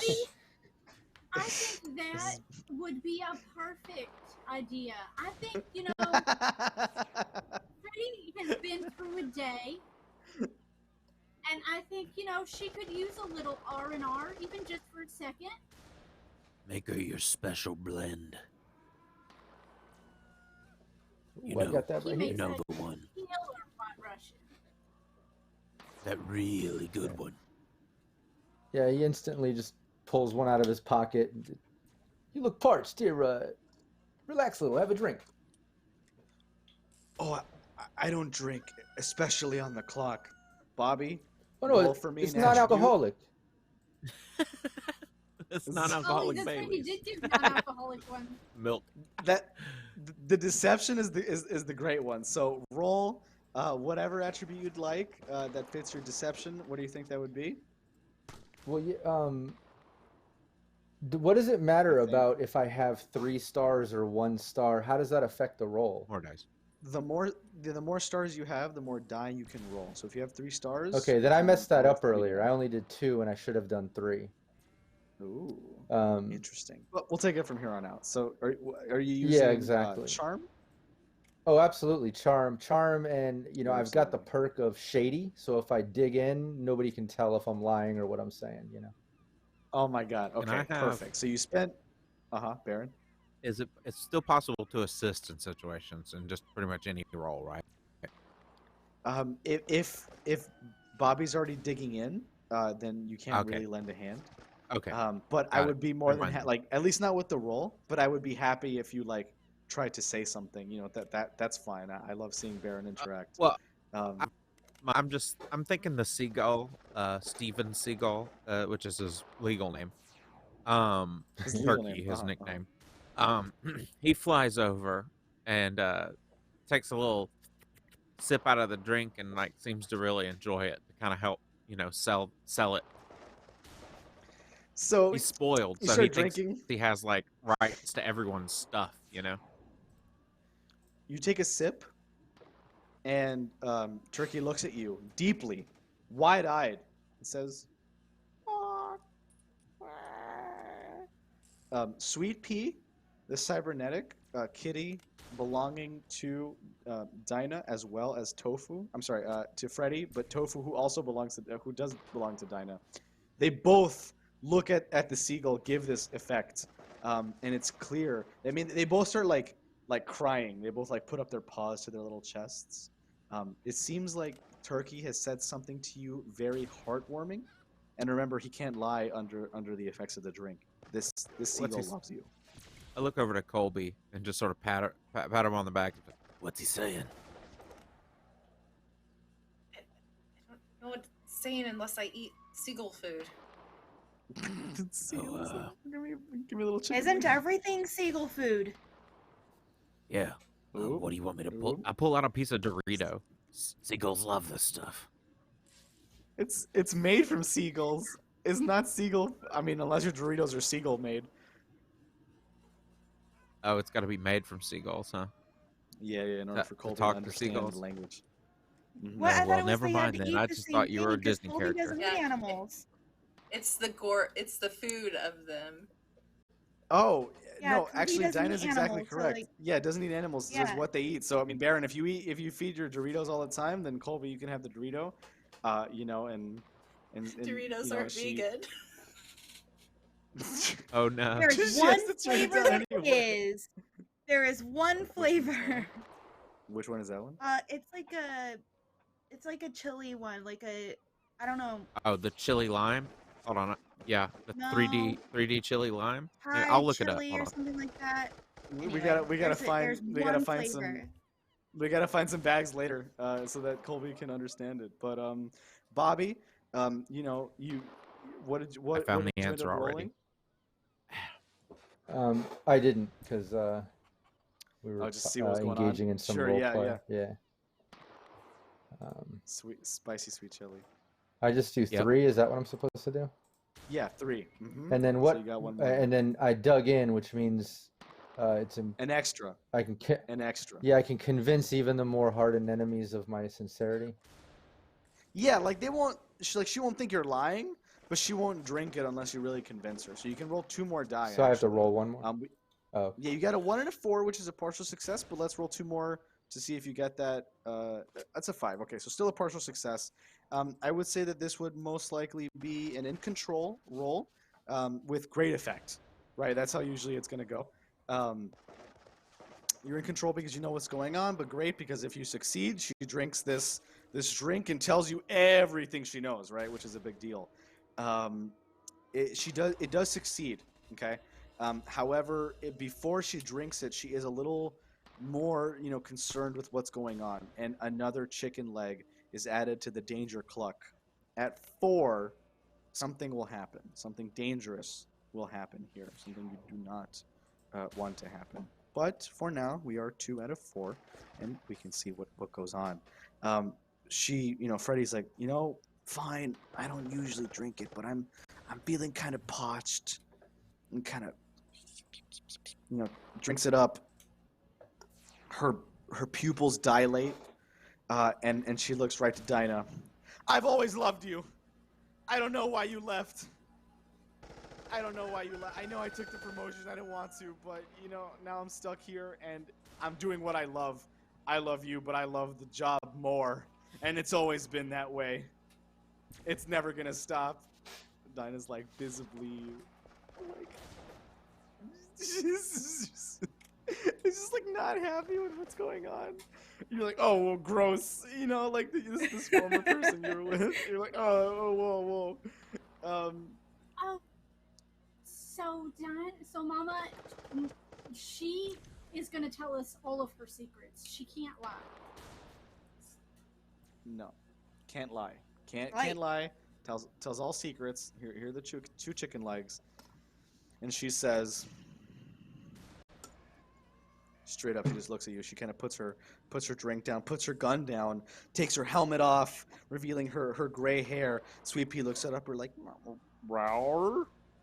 robot meow, confused as to what's going on. It's like, why would you? I don't know why you're never like this. The sweet pea is exuding. Tofu is like, ha ha ha, superior, feeling an air of superiority over the crying kitty, if the kitty can still cry at all. Right. Freddy is like, listen, this is all our fault. Okay. If we would have never moved in so fast, if the FDA, Montero, and the USDA never made that deal, I wouldn't have to be here.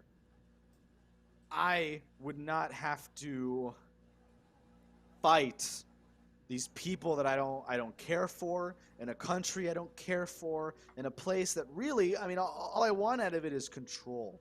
All we want out of it is control. This land belongs to us after the great bird flu panini. Okay.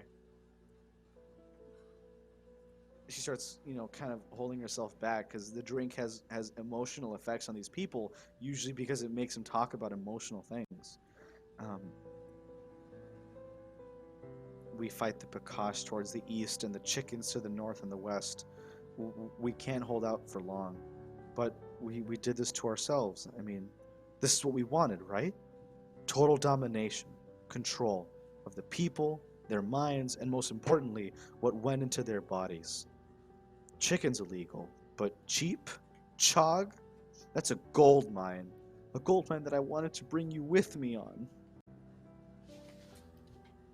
And Freddy That's is a no for me. just pouring her heart out to you. Dinah's like swerved, just completely swerved, and she can't tell lies, right? She's crying. She looks at you and she says one last thing, right? Please, whatever happens to me,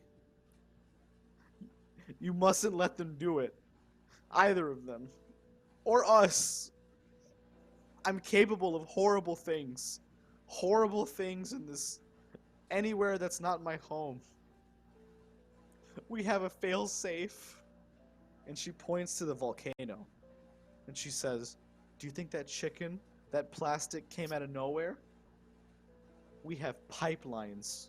We have a whole network of chicken cheese surprise funneled throughout the majority of the continent. Its central hub, its refining unit, its processing plant is within that dormant volcano. If we shoot the pressured chicken down further into the earth, it'll be hot enough, it'll be powerful enough to open up a pressure valve that'll reactivate the volcano, destroying much of the land around here. The others, they want the same, but for reasons unlike ours. We want control. The chickens want a place to live. They want territory. They want to remake the land in their image. But I won't let them.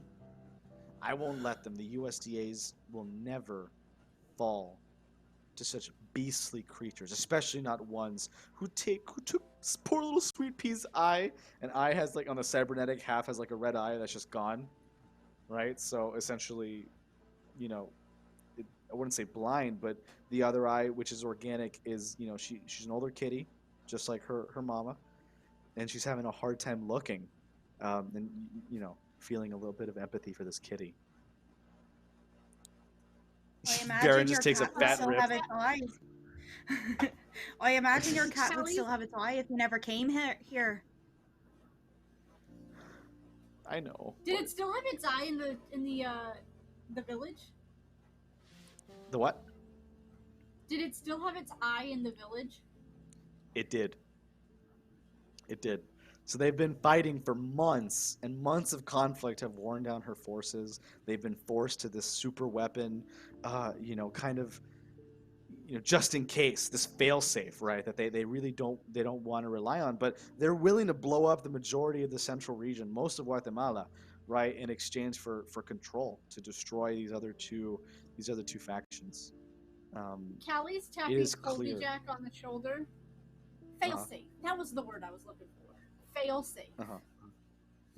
That sounds a lot better than kill switch. It does. So the idea here is that the the USDA wants control, but the animals just want to have a good place to live. Right? That's And exactly. they should. The animals want our city. They want to run it like they own it. You know, who cares if they're illegal? Who cares if their existence means nothing? Chicken is dead to the world, and that means that they need to be too. They don't exist anymore. They shouldn't be here. Abominations, the lot of them. Right. You know, And I your think cats isn't an abomination. chickens aren't dead to the world. They're just illegal to eat. And this is where like the divide between a fanatical, agency-minded, you know, career ladder climbing person and the loss of that empathy, you know, and the rise of that sociopathy, you know, compared to somebody like Calliegh, who's like, they are literally, you can't illegalize an existence of a creature. It is clear that the USDA has been, you know, kind of in everybody's shit. They're always pushing what they should, taking land that they shouldn't, whether it be from animal or person. And Freddy's been at the heart of it all along. When Freddy told Dinah to get out in Buenos Aires, you know, that was it, right? And that was her way of trying to tell her to get out. But she's back now, and she can't keep her out of the secrets for any longer. Colby, you rolled. What was that for? You got a 6. What are you trying to do? I want to take Callie's gun. Oh shit. Calliegh, what do I you was mean? about to just, So, when I saw you roll, I was about to put in chat, please tell me you're going to shoot her. ooh. What happens now? So when Colby tries to take, which gun are you going for? I imagine the large one. She has the little cricket and she's got the big rifle. Yeah. Probably whichever one Colby thinks would be easier to get. Rifle. Yeah, Probably be the rifle. rifle. A lot more to grab Yeah, so- onto. Exactly. I think with Callie's training, she would catch on to this. She gives Colby a look, and then looks at Freddy, and then looks back at Colby, and just hands her the gun. Yeah, the gun will snap up, and it's just like the barrel is pointed at Freddy's head, and Colby's hands are just like shaking a little bit. Damn. They deserve to That's have not a a place to shaking, live dear. too. You can't deny them that. Just eating Doritos like someone would be eating popcorn. This is my mentee, you know. I'm watching her grow That's into true. her final form. Watching her grow. What was my final form? Dinah doesn't know how to feel at this moment, is just watching. Eyes darting back and forth. You can't do this to the animals or to this land. You don't even belong here. Stand down, FDA. You have no jurisdiction here, and haven't for a long time. You've been dead Haven't since you the heard? moment you We've shot been out that plane. blacklisted. Yeah, we're doing You this shot on the our plane? own. No, but I knew about it. That's why I told you to get out, because you were in over your heads, all of you. She starts getting angry. Sweet Pea meow starts getting into combat stance. You know, clearly pulling a I gun pull on out my her, other gun. getting angry. My Seagull's gonna Um, square off with the cat. Tofu Dinah, would you like growls. Tofu to be yeah. So tofu I and think- turkey, the teas, hold off Sweet Pea while Calliegh chimes in. Tofurkey, if you Yes. will. Turkey I and think Tofu the are one best person friends. is in- Oh no, I Go lost my Furky. hat. I think the That's their US tag team partnership. Tofu turkey. It's like Thanksgiving. but for vegans. Vegan Thanksgiving is amazing. I think the USDA is the ones over their head, and right now, I think it's you, dear. Drunk and swerving on Bobby's drinks. You don't know anything. And a lot of you. Please enlighten me Gun still pointed at her. on what I don't know. Unlike Navy. Colby, Callie's gun is not shaking. Yeah. I'd Yes, like to firm. offer a You already killed Dorito. somebody. I'm Dorito gonna in do this trying the time. good cop scenario, you know. I'll be good cop and just offer up a Dorito while a gun's pointed at her. She eats it, gets the nacho dust on the fingies, and puts it on the gun. And kind of you hear a little bit of a squelch. It's like, oh shit. Wait, does she Navy. have her gun up too? She does. She's taking out her large carbine, that she uses to kill chicken snipers. At a distance, she's a great shot. She's like, the Navy, is out west.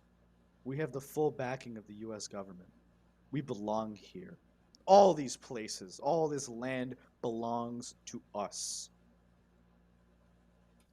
If anything happens to me, you'll have a tough time convincing the Navy that you're working in their best interests.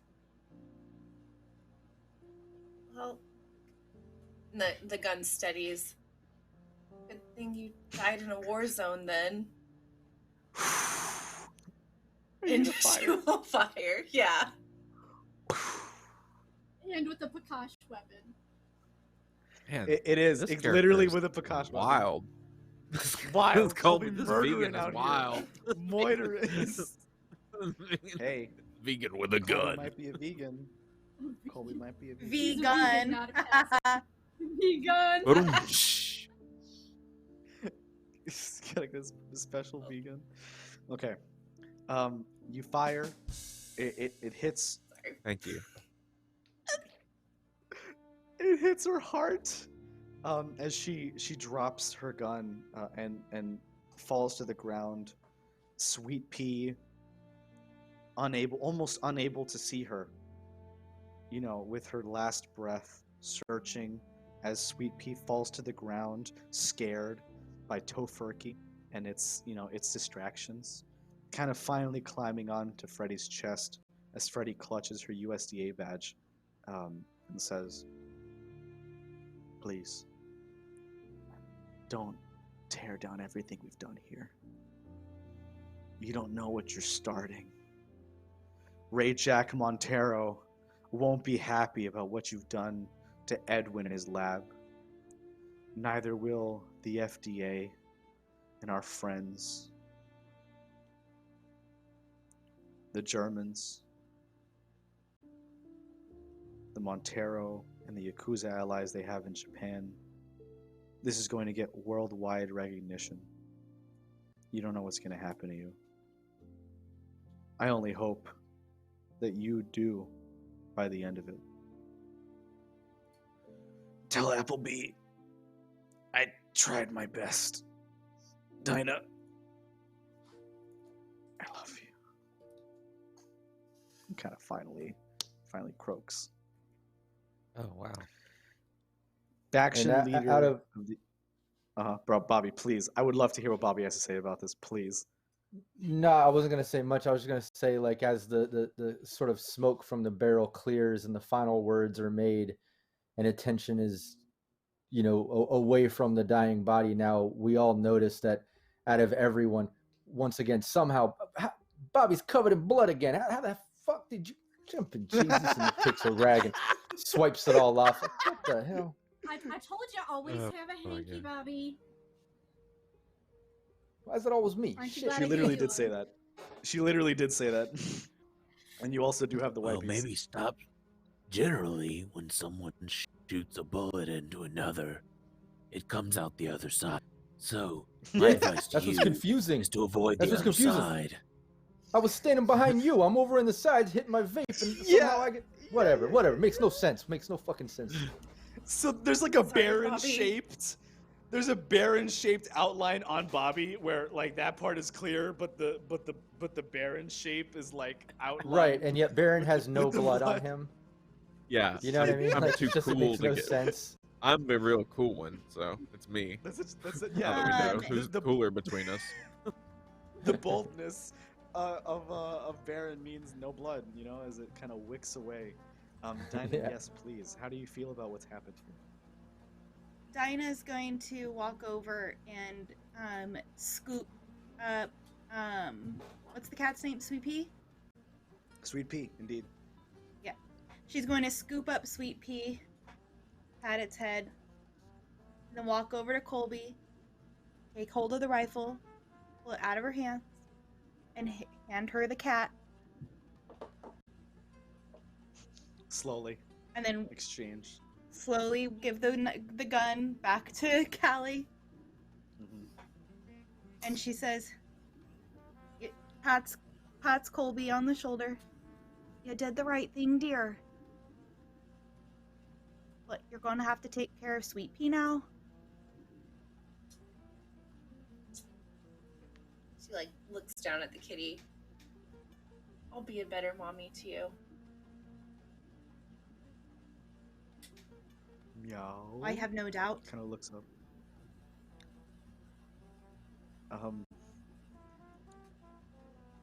Yeah, you still haven't eaten any Doritos. If you would, you'd also be able to understand Sweet Pea right now. Okay. Yeah, nothing Sweet on Pea I've got that some Doritos sweet too. chili. You know what? I've got some sweet chili Doritos. They're vegan. Really? Baron? I actually, Callie? Callie has some liquid foundation that's actually made out of cat food that is vegan. Okay, well, if you would like, Baron, you offer up the chili Doritos, which are vegan, and it is what Yeah. turkey eats, your seagull. Callie, you would be able to offer the foundation as a vegan dip, and by eating both, Colby would begin to understand many of the creatures around them. I love it. Yep. So Colby will dip the sweet chili and like just get a huge glob of this foundation. Like it's not just the tentative little dip. It's just you need the whole glob of it. So just like pop it in her mouth. Oh God, that was horrible. Why are we meow? Just to meow for? The Sweet Pea, this kind of starts to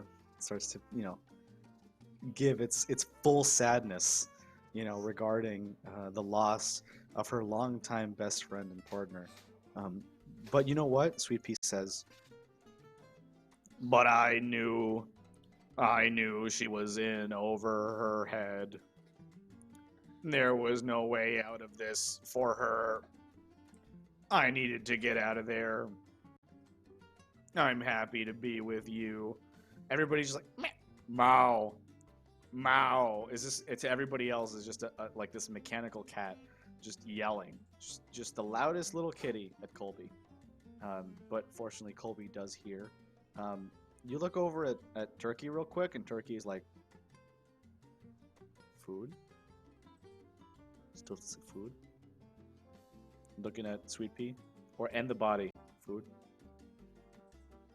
Baron, do you want to control your turkey before he gets in some stuff?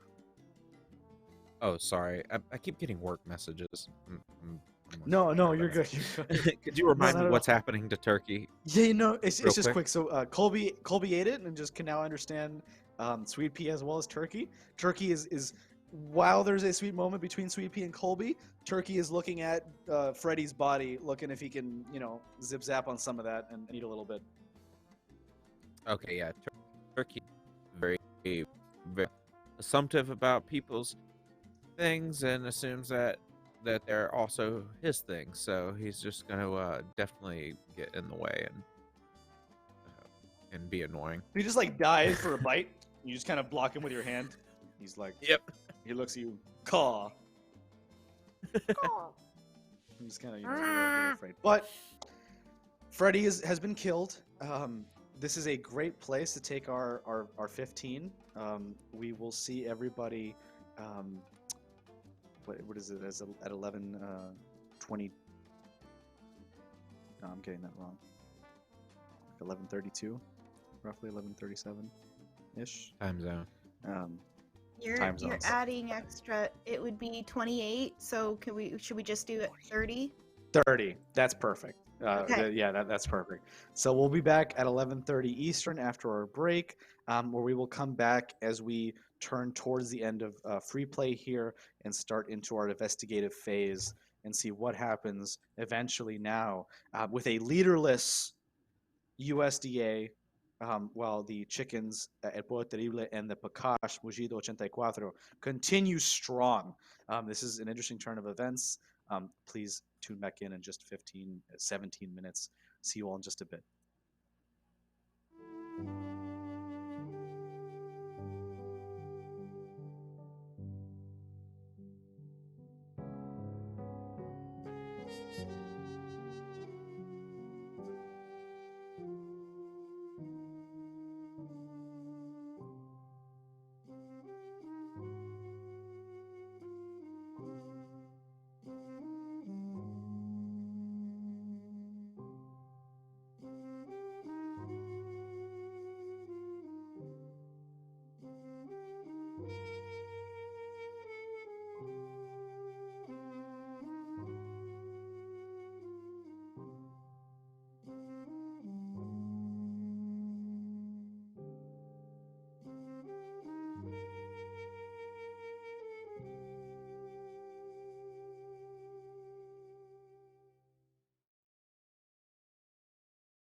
everybody, and welcome back to our arc end session for Chew. The agents have just left off killing the USDA leader of the region, Freddie Sketty. Colby Jack taking the final shot, and Sweet Pea, being helped out by Dinah. Bobby gave the drink that's, spilled all of her secrets, and Callie asked her the right question about, what she was really doing here and why. At this point, we'll be moving on to the investigation phase of our session, as is our mystery fun times. Let's see if everybody can come up with the classic motive, method, suspect for what's been going on here. Now, you do have the USDA, you have the Pakash, and you have El Pueblo Terrible and what they represent. Based on the information that Freddie's already given you, you know that the chicken camp is that other clearing towards the west that you saw earlier, kind of opposite the Pakash side as they meet in open field combat. Maybe not in the numbers that you'd expect, but, with some skirmishes. We miss you too, April. Woo! Thanks for hopping on. Okay. So this is going to be a little more abstract, a little grander than our first investigation, and we kind of, abstained from doing one the second time. For the third time we did, but, it was just about Edwin. And for the first session, it was really about what was going on with the egg terrorists, with Aymara, right, and so on. What has been happening in Central and South America, right? What power conflict have you walked in on? Let's establish that first. This is not one of the three, but good to establish first. Well, the USDA is trying to take control. Mm-hmm. Okay. And the people and the animals who live there are trying to keep the USDA from doing that. Okay. It's pretty solid. What do the other three... Then you have what are the other two factions have to do with this? Uh-huh. And the USDA potentially working together to try and keep the animals and people from rightfully taking their land. Kinda. Montero is trying to get a quick buck out of it, and they don't really care what happens to anybody in that sense. And they're just doing whatever they want. Yep. Baron, Callie, Bourbon, thoughts? I was gonna say what Colby said. I'll let Baron go first. I'm still mulling it over. Oh, Baron went, as in I was gonna just say what Colby said, pretty much. What she said. Yeah, exactly. Oh my god. It took me a second. I don't know why. That was me. Did that so Thought there well. were two of you. Callie. So I think that the Pakash are only fighting the chicken because the chicken are fighting them. Okay. But we don't know what USDA the. Do we know the motivations of the chicken army and all that yet? I mean, we haven't really talked to them or got involved, right? You have an idea? I mean, you have exactly. It's all assumptions right now. Yeah, It's she said nothing it. concrete. Mm-hmm. She did say something, and that's her interpretation of what's going on, right? What she said is that they're banding together because their illegitimacy is causing, like they're banding together because they don't want to get taken away, right? They feel like their existence is illegal. They feel like the only place they feel safe with is each other. It's a decent answer, but again, I mean, and that's not an assumption. That's like from the information that she's gathered. Definitely not the whole story though. So Callie, what were you gonna get at? I think the Pakash are fighting the Chimkin. Chimkin? Whatever it's called. Both are really funny. Because they're fighting them, which I think has something to do with the USDA, but they're also fighting the USDA because now the USDA wants all the power. No, the USDA want to get rid of the chicken. The USDA did want to get rid of the chickens, but they're that's pretty solid. Bobby, what do you think? at least what you've already seen of the Pakash, your dealings with them in Ushuaia, right, and seeing the USDA here, hearing about what Freddie had to say about the chickens, what does that lead for you? I mean, I think they're a victim of circumstance. I think they've been messed with a bit, and it's a retaliation thing. I'm not sure what's going on. The Pakash. The Pakash. Okay, that's pretty solid. So that they're, they've gone through a lot, so they're attacking now. They're kind of getting a little bit of revenge. Based on what you've seen about the USDA, how would you judge them?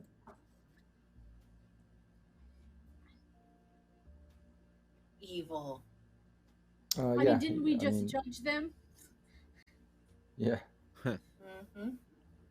I mean, do you feel like they have a right being there, and kind of like taking what these people have, or or is does, it, does maybe this country that we live in ever have a right to be somewhere else? Usually not. So unless I know personally, I know this question was directed towards Bobby, but that's just where I'm at. No, it's a solid idea.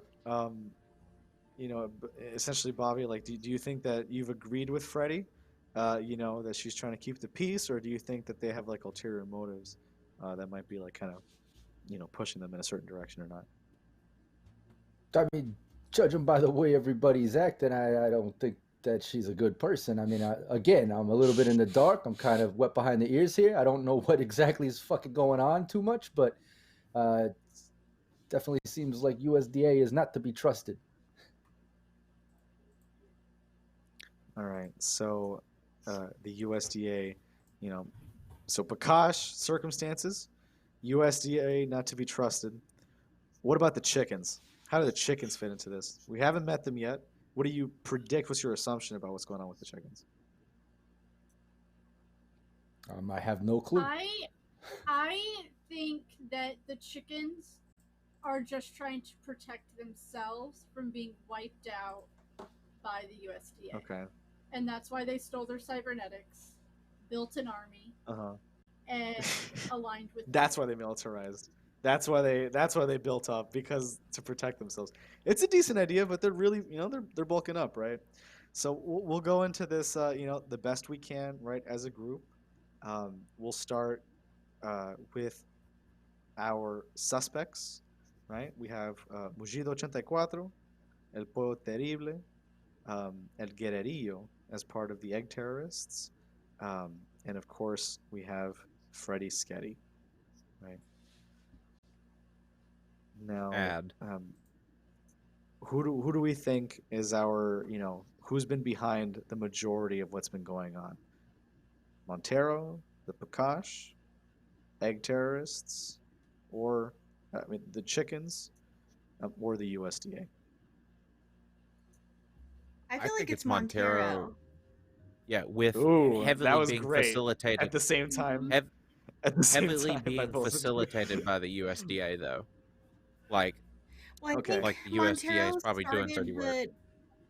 Yeah, Montero started the whole thing, and then the USDA saw an opportunity, because they are opportunists for sure, and just want power. Okay. Yep. I mean, that's pretty solid. Agreed. Too. So Montero, but USDA, there's like an equivalent. You're saying there's an exchange of money for power, and they each kind of get what they want. But Montero still being the bigger threat. I think we can use the war zone as kind of a visual. Montero are the Pakash, because Montero made the Pakash to protect the chief, which is their golden chicken. That's their golden chicken. That's how they make their money now. Their Polt Plus is made out of those cheap. And Sounds a lot like sorry. And the chickens represent more of the USDA, even though the tech is stolen. It still kind of represents the USDA trying to come in and piggyback on what Montero's doing. Get rid of all of the chicken, so he doesn't even have anything to feed the sheep, to make more cheap. There are no chickens, there are no cheap. This is really good. No That's a really good one. And just just how put together it is. I love I can see you drawing lines on the corkboard. We have Japan, we have Germans, we have the Navy, the Force of Peace, Cheap Can Fly, right? The USDA providing cybernetics. Yeah, the USDA I feel like is doing kind of like a DEA supports one cartel over another type situation. You know what I mean? They're just like trying to get their way by aligning with someone in this whole situation. Montero being someone, I think. Okay, so the main suspect here being Montero, right? Being the real together factor, right? The gluing agent, if you will. That's pretty solid. We'll move on from suspects to motive. Why, right? We know a lot about resource competition, now in this area, right? And what seems to be happening across even country lines, right? Certain agencies try to get in the way, but it doesn't seem to work out. So there's been some talks about why, but we're getting into really. So Montero, because they, what do we got? Because they want money. Money and power. The cash. They also want the power. Complete control. What do we put? A monopoly. What did Edwin say? Yeah. He wanted to monopolize. I can't even read my own note, but he wanted to monopolize. No, that you don't really need an exact resource regardless, right? If he's trying to monopolize an industry, then that's a pretty obvious one. So, okay, to build an everlasting economic empire, I'll take it. It's perfect. Method, how did they do it? What has Montero been up to this whole time? And creating the bird let's go flu. Around. Okay, bird flu. The cheap. Yeah. Colby, Dinah, Baron. The chicken cheese thing in the volcano. Okay. Yeah. That I exposed with my awesome exploding powers, of course.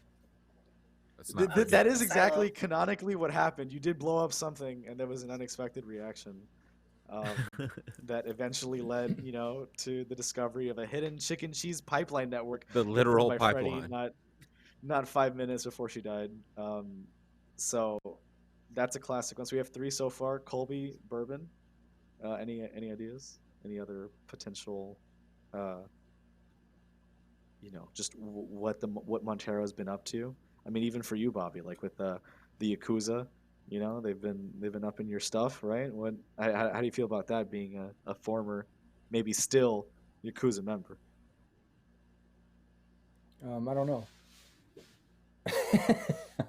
I'm still a bit confused now. I had it together. I knew what was going on, and then this happened, and I'm a bit confused. So Bobby's been in the mix a little bit. Colby, any possible other ways? What do you think they've been up to apart from that? Anything you've seen?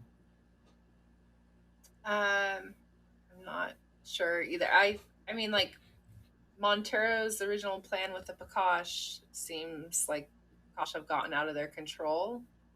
Mm-hmm. And so now trying to leverage the USDA and the chickens to take them out of sorts, so that they're not an unknown anymore. I feel like all of us are I don't know if that. Are we all saying a different thing, a different reason? I mean, not necessarily, or a detail, right? For the same reason. I mean, it's just anything that, and it's not like you have to come up with anything. It's just like I want to give everybody a chance, to add a detail if they'd like about what's going on with each particular section. Investigation is a huge part of kind of figuring out what's going on, and it's a formal way for us to kind of as a group throw out any ideas that we have and see if if they're true or not, because it does affect what happens after that, right? So you're given a bonus basically depending on how many you're correct on, right? And then that can help out with essentially that's one of the most important roles for like a next scene for like an action, as to who you're gonna. Okay, you have this information, right? Like now, now you have this assertions rather. Like, what are you gonna do with these assertions? Who are you gonna confront, right? And so we'll see that in just a little bit here. But okay, so their method is that they're using the bird flu to cover up, and they're taking out resistance, the Pakash, right? They're getting everybody's stuff. They want the power. It's pretty solid. Let's see. I was gonna take a look over here and see how many of those you got correct. This is going to be a 2 out of 3 correct answers. The last time we did like a major one, it was like 3 out of 3. And so that'll be 2 dice instead of 3. We can pick one of us to roll the dice, or we have 2, so we can do like one person rolling 1 dice, 2 of you, or 2 people rolling 1 dice rather. But we'll do that in a second. What was incorrect? Oh, thank you so much for the raid. Welcome, G Game Knights. We're just getting to the end here of our investigation, as we will confront the alleged people that we have an issue with after this, or try to stop the violence before it gets too bad in this warlike section that we're at. You got the suspect correct, that Montero was the perfect answer for really who had the most to gain here, and who had the most, their fingies in every possible area of the game. As for your motive, it was correct as well. Trying to keep them together. As for their method, there's the bird flu. Wait, trying to keep really close. Together? Like that they're. Montero is trying to keep their empire together, and they're trying to grow it as time goes on, right? So this infinite economic I empire thought the motive idea was because they're trying to monopolize the market with their. Yeah, no, exactly. In order, when they monopolize, then they will rule the market, right? They're one and the same. So like, they're, that's all they care about, cash. That's really what they do with it is, their corporate speak for it, but cash is still the core of it at the end of the day. The bird flu was a big part of it, but the bird flu wasn't much what they were doing in Central and South America.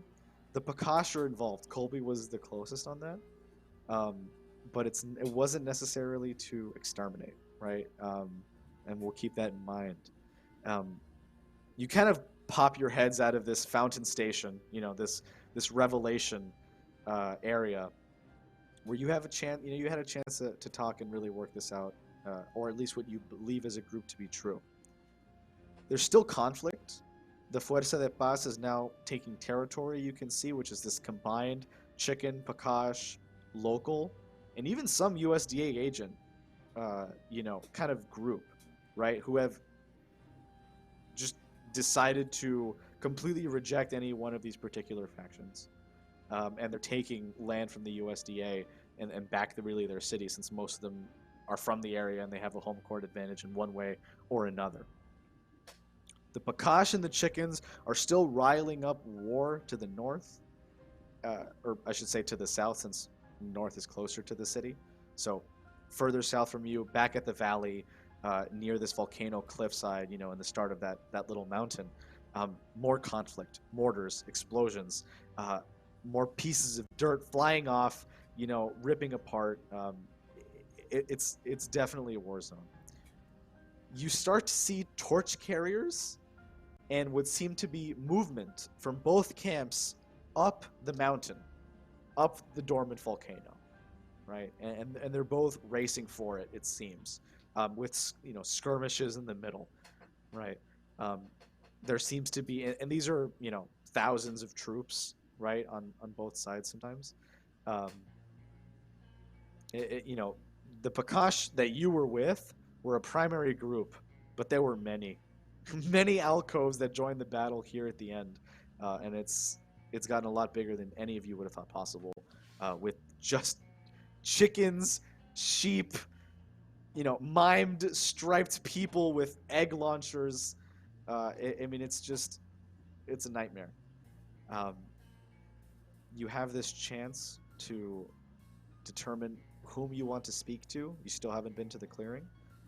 This is your action scene. You can go to the Pakash and either tell them to stop or fight them, right? Or bring them to parley with the chickens, or you can go to the chickens and stop this. You feel like, since you've already determined that they're not the main suspects, you can decide if this war is important, because one of them is truly malicious.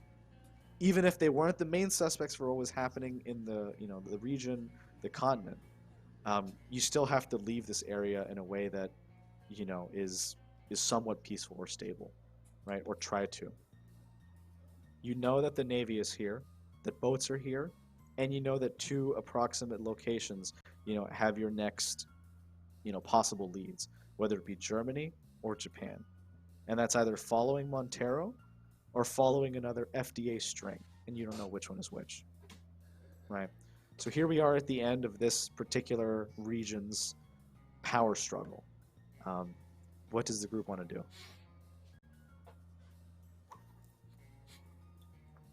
We need to get the chickens and the Pakash to talk together.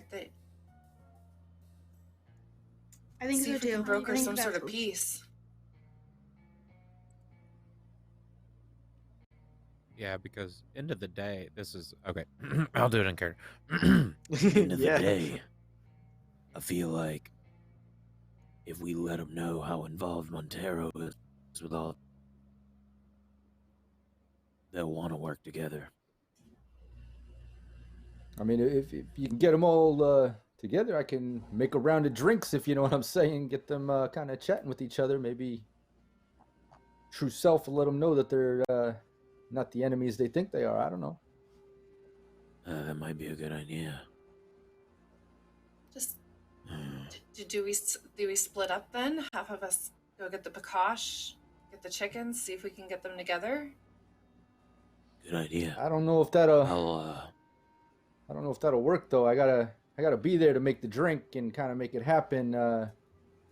If there's a way that we can get right to the peak of them meeting up and maybe try to stop the conflict for a moment. Maybe try to convince them, hey, before you have this apocalyptic moment, maybe a final drink, just to relax the nerves before they all enter battle. Maybe something like that. I don't know. It's a really good idea, right? Bobby, that's brilliant. Taking out their attention from both, whilst you have a chance to draw both their attention quickly, maybe even draw out their leaders or at least senior officers. I think that'd be pretty solid. I could scout things out, find a nice grove. Animals like groves. I can make the drink, but you do the talking. You get them together, and then just give me the signal. I'll come in like a smooth bartender, Well, Are you sure you should be the one talking, Baron? Oh, definitely not. I'm just saying I could scout out the location a bit. Make sure it's safe. Maybe we need Callie a neutral can meeting sweet talk ground. him a little. I don't know. DA kid, Il Guerrero, was that his name? I don't know him directly, but I do know his boss. So maybe if I invoke the name of his boss, he'll be a little more likely to parlay. El Guerrerillo was the egg leader who was there during the first session, so everybody has actually minutes spoken with him. But I don't. Yeah. But I know a higher up egg personnel than him. Y'all. Yeah. I have Sacred. They can't ignore me. Cool. They can't ignore you. So like, we have, literally, it says no one can ignore you, no matter how hard they try. Oh, that's amazing. Well, there we go. It seems like little old granny walks out in the middle of the battlefield. Hey, come over here. Stop my head. Let's talk. Oh maybe start you candy for you, candy for you. No candy. It's gotta be booze. Maybe she steps in. It's gotta be booze. Little old school, like hey, in my day, before we go into battle, we'd cheers off a little drink session or something. I don't know. Okay, that's a really solid idea. Dinah gets their attention quickly in the classic grandma way, whichever way that is for Dinah. Bobby gets them the drinks to get them to talk. Baron or Colby or Calliegh or a combination thereof, maybe even Dinah probably was, one of you two guys that does talking, does the talking and gets them to stop fighting and leave the region in a stable place. It's a fantastic idea. Dinah, how do we get you from this city south, up the valley, and up the mountain in a way, or at least, to a central location, where they... Oh my God! Killed the teddy bear. We have killed we killed an old woman today. So and we're gonna kill maybe some other. I don't think so, but it could happen. Dinah, what do you want to do to get up there? How do we get you there? Wait, so I have to get up the mountain first? Well, you just have to draw their attention somehow. You're right; they can't ignore you, right? But it still has to be something that can draw the attention of many. So Dinah takes out remember when she was sloughing off the gross stuff with her handkerchief?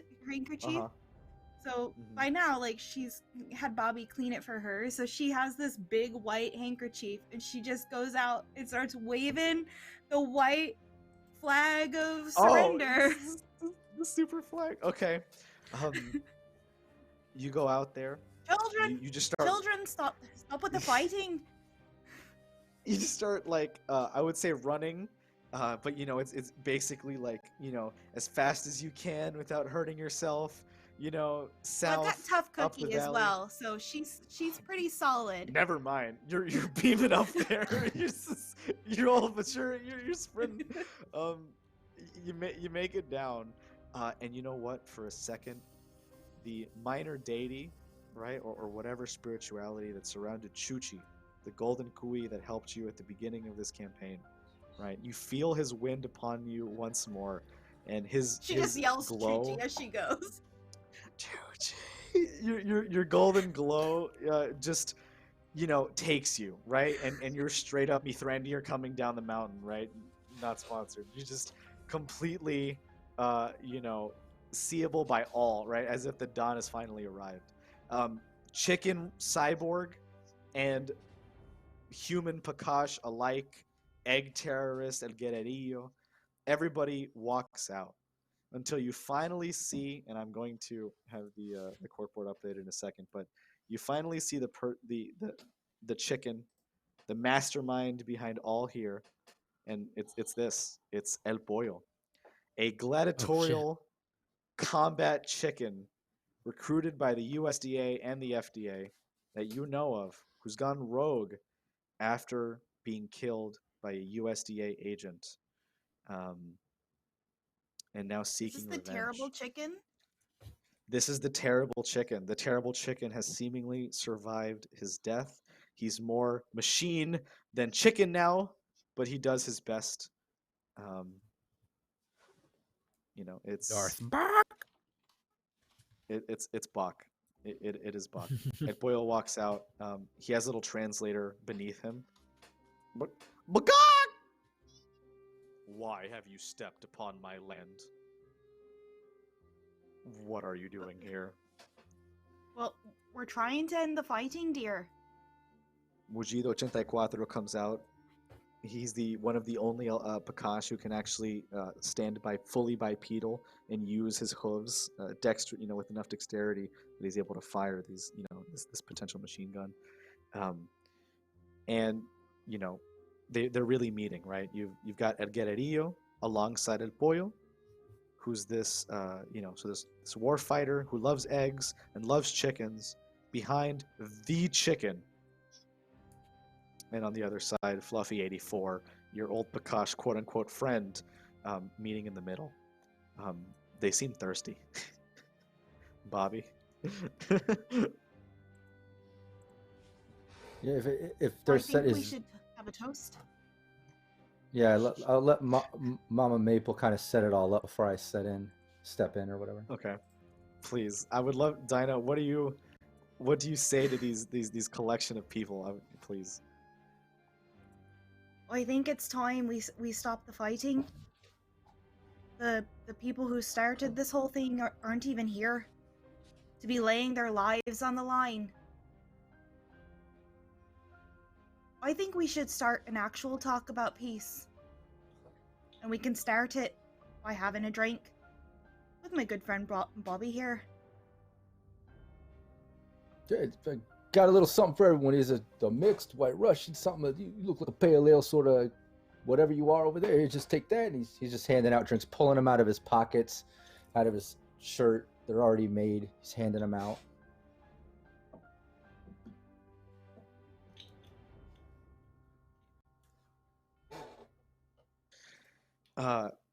El Pollo, in this way, let's just do a quick roll. So this will be, like I said, the two. Bobby and Dinah, both of you are leading this charge. Please roll twice, and then we'll give Baron the mic here to play out whatever result happens. This will just be 1d6 for both. Oh, just 1d6. Yeah, but in that case, mine's a 4. Yeah, it is a 4. That would be the first one. And it is a 6 for Rob. Hey! That is a complete success, saving the day, fully trusting El Pollo, this absolute unit of a chicken, of a rooster, right? The true cock, finally before you, able to fight and kill thousands. These here are able to fall beneath his hand by himself, but he's trying to train a new generation of cybernetic chickens, right? Able to withstand the might of the imperialist machine. And Mugido 84 Fluffy, eating people, a monster who lies to you. He's eaten the worst parts of humanity. They were soured people. He took their hatred, he took their mischievousness, their lying, right? And it was soured meat. And Guerrerillo, this person who is somewhat partial to you. He's like, okay, I'm down for a drink, right? Whatever. Like, I know you guys already. Everybody takes a drink in a sort of like, this like together. They drink it with each other, and they're open. They're finally open. And they're all their pupils dilate. Pakash!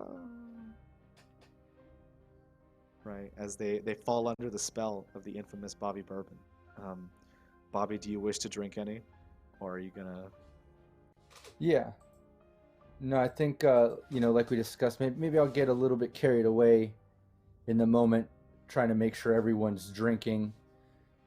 Maybe I have a few too many during the process. I'm gonna have a little bit of nap time. Bobby Bourbon might need a little bit of a nap right now. He's had a little too much. And so at this point, we're just gonna curl up over here and take a little nap. It has been established power that if anyone drinks too much of Bobby's amazing drinks, they pass out. It is Bobby has gone a little too hard. Finally here at the end in celebration of what's happened, kind of conks out. Rob does have to go at this time, so we'll do a quick outro for him and thank him for his time and get back to the game. What a wonderful save by Bourbon. Various times. Already we got drinks out of Freddy. We got drinks in the soldiers. You rolled the 6. I mean, you just saved the region. You're like, what's happening? I thank you so much, Bobby. Please hype up yourself and Rob. Yeah. A wonderful part of Chew. Yeah, I wish I could stay longer, but I do have some other engagements I gotta get to quickly and prepare for. But thanks for having me. I'm glad I could help at least with what I could do. And yeah, everybody can check me out on Cyberpunk Uncensored. You can check it out on Twitch and YouTube. And yeah, thanks for having me. I had a great time. All right. And we're back.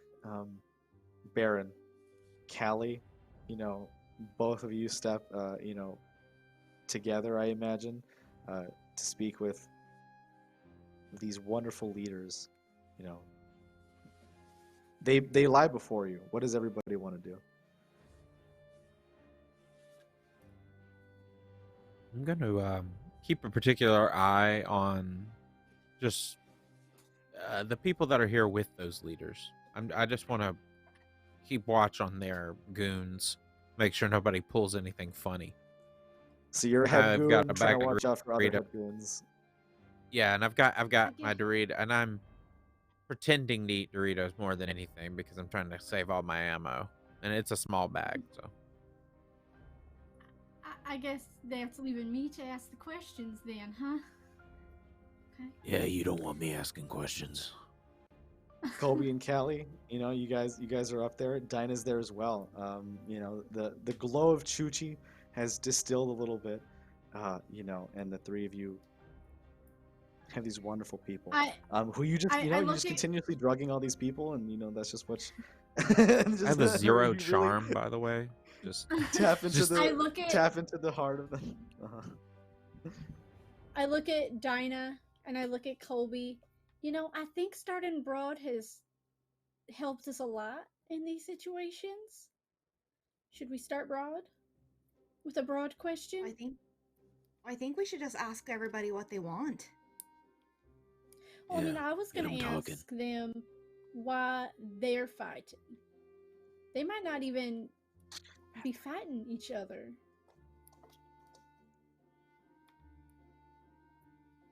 Why are they fighting and what do they want? All right. Okay. Do you ask Mugido 84, El Guerrerillo, or do you ask asking all of them? Pollo Terrible? All of We're them. asking okay. everybody. We're doing all. Okay, so one by one they speak. El Guerrerillo says, because we seek to dethrone the mystery of what happened to the world. It wasn't us. It wasn't our friends. And he hugs El Pollo. El Pollo slaps him immediately, like so hard. His cheek is like sucked in. It's like a volleyball. He's like, okay, I deserved it, but realistically, our friends, they don't deserve death. They don't deserve the illegality that's given to them, right? Obviously, you must have learned in your travels. Others are at fault for this, not us, not them. So, El Guerrerillo, Mugido 84 says, in reality, I deserve to own everybody here. The Pakash have become the apex predators. We are peak evolution. We hate Montero, don't get me wrong, and they will suffer, but on our terms, as will the rest of you. There's like other Pakash, like beaten, at least like his lieutenants are sort of kind of whipped up into submission, right? It's this dictator leading this vast, dangerous army who've now learned the true nature of humanity, unable to control themselves. But they've also learned the true nature of their leader. This is true. That he's willing to they knew. They knew. He just didn't. We didn't know. Like nobody else. Who's going to stop him, kind of thing, right? So, I wouldn't say that the Pakash are necessarily, unsavable, but his leader is unflinching, right? And he poses a threat. Finally, El Pollo steps up and says, I want liberation for all those like me. John Colby is the true monster. He looked me in the eyes and he told me he loved me, that we were going to be the best of partners. I came from a life of boxing, of killing, of forced fighting, because I did not know my true potential. But Colby did, and he used it against me. I'll never forgive him or Tony. He ate me. But enough of me survived. I come to you now more machine than chicken. But my combat prowess, my philosophy, my soul, I still have.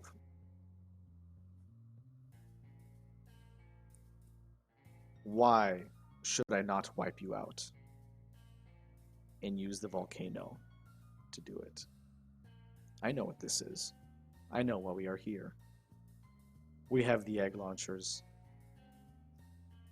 You know, the Pakash pull up their guns. El Guerrillo and the egg terrorists pull up their launchers and aim it at the volcano. And Mujilo 84 and his Pakash aim their guns up. Tensions are rising, but they're speaking truthfully. This is going to be the time where you make your case as a group.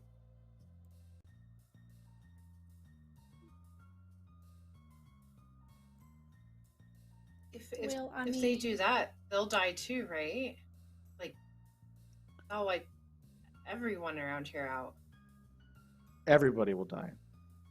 But I mean, they'll gain territory, and maybe they'll be able to fly away, you know, in time. They understand that stuff is high, though, which is why they're not actually firing. You know, nobody wants to rush into this nuclear war, essentially, right? Is looking to immediately, at least. They're always looking for a way out. Callie? Did I recognize the names? What did they say, John Colby and Tony? So would Dinah. Baron would recognize Colby, but not Tony. And Colby would have no idea. Dinah says, okay, so wait, so let me confirm I understand what's happening here. Mm-hmm. So the chickens want freedom. Mm-hmm. Right? Okay. What do the Pakash want? They want freedom. The Pakash want freedom too? You know what his leader wants, but you don't. Yeah, the Pakash want to rule. At least his leader does currently, right? It does not look, from what you have seen, the other Pakash don't necessarily agree with him. But for now, they listen to their leader, and the leader wants to rule. The leader poses a clear threat. And El Guerrillo just wants the world to know about the bird flu and who made it. Okay. Well, Dinah. Sorry, go ahead, Dinah. Dinah says, all we want for you is the freedom that you're seeking. I don't think that all of the Pakash are interested in having a ruling case here. I wonder if there's a way we can establish some kind of ability for you all to share. You all do have a common enemy, the one who started this all, the one who started the bird flu, the one who created the Pakash. We could find common ground. Baron, Colby? Yeah, if we all work together, we could take these sons of bitches out. Another one, Montero. You don't have to fight each other, and the only person that wins if you guys and us get wiped out is Montero. You all know the atrocities that they've wrought, and you're the only ones and us that can fight back against them. So, and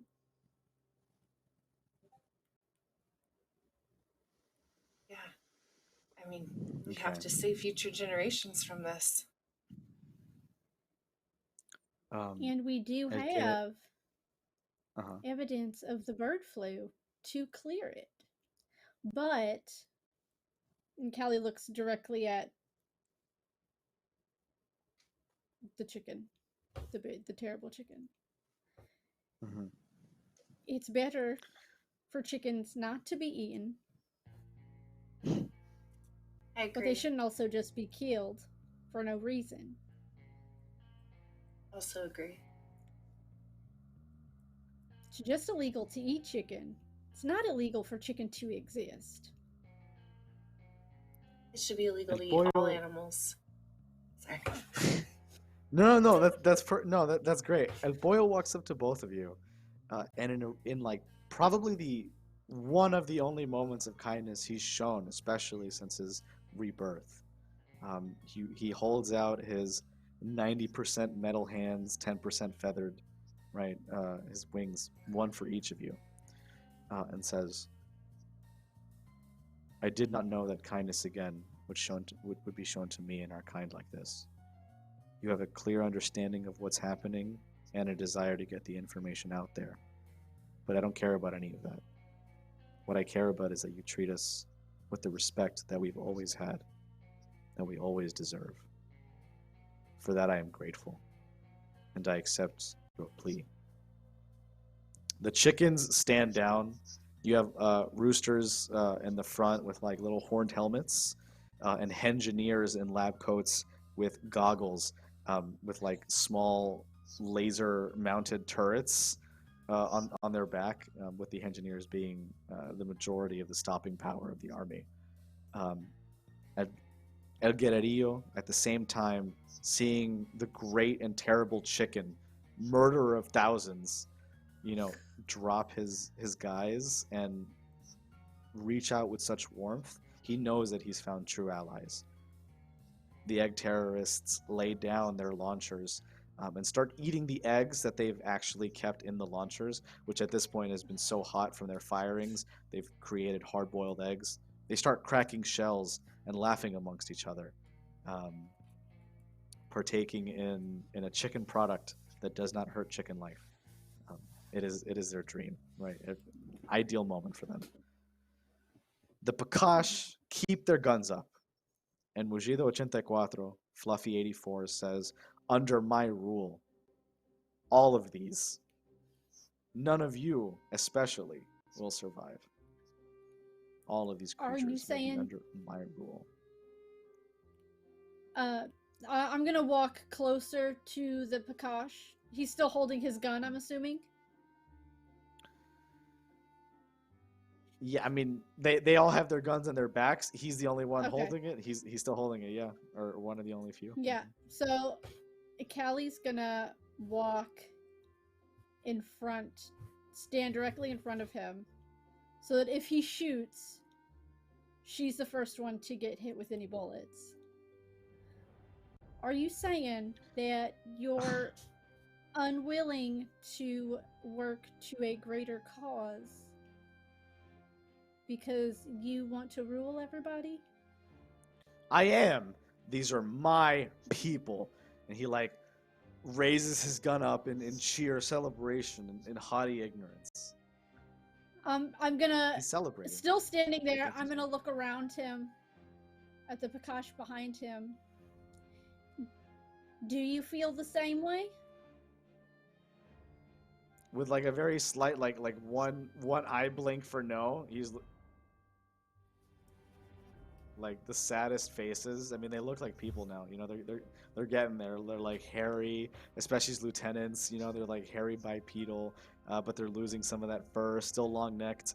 And you kind of look up at the Pakash, looks down at you, and you can see evident sadness on this creature's face.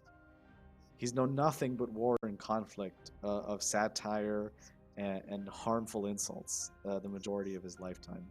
After, breaking out of slavery and eating a whole city worth of people. So he's not exactly the happiest dudes in the world.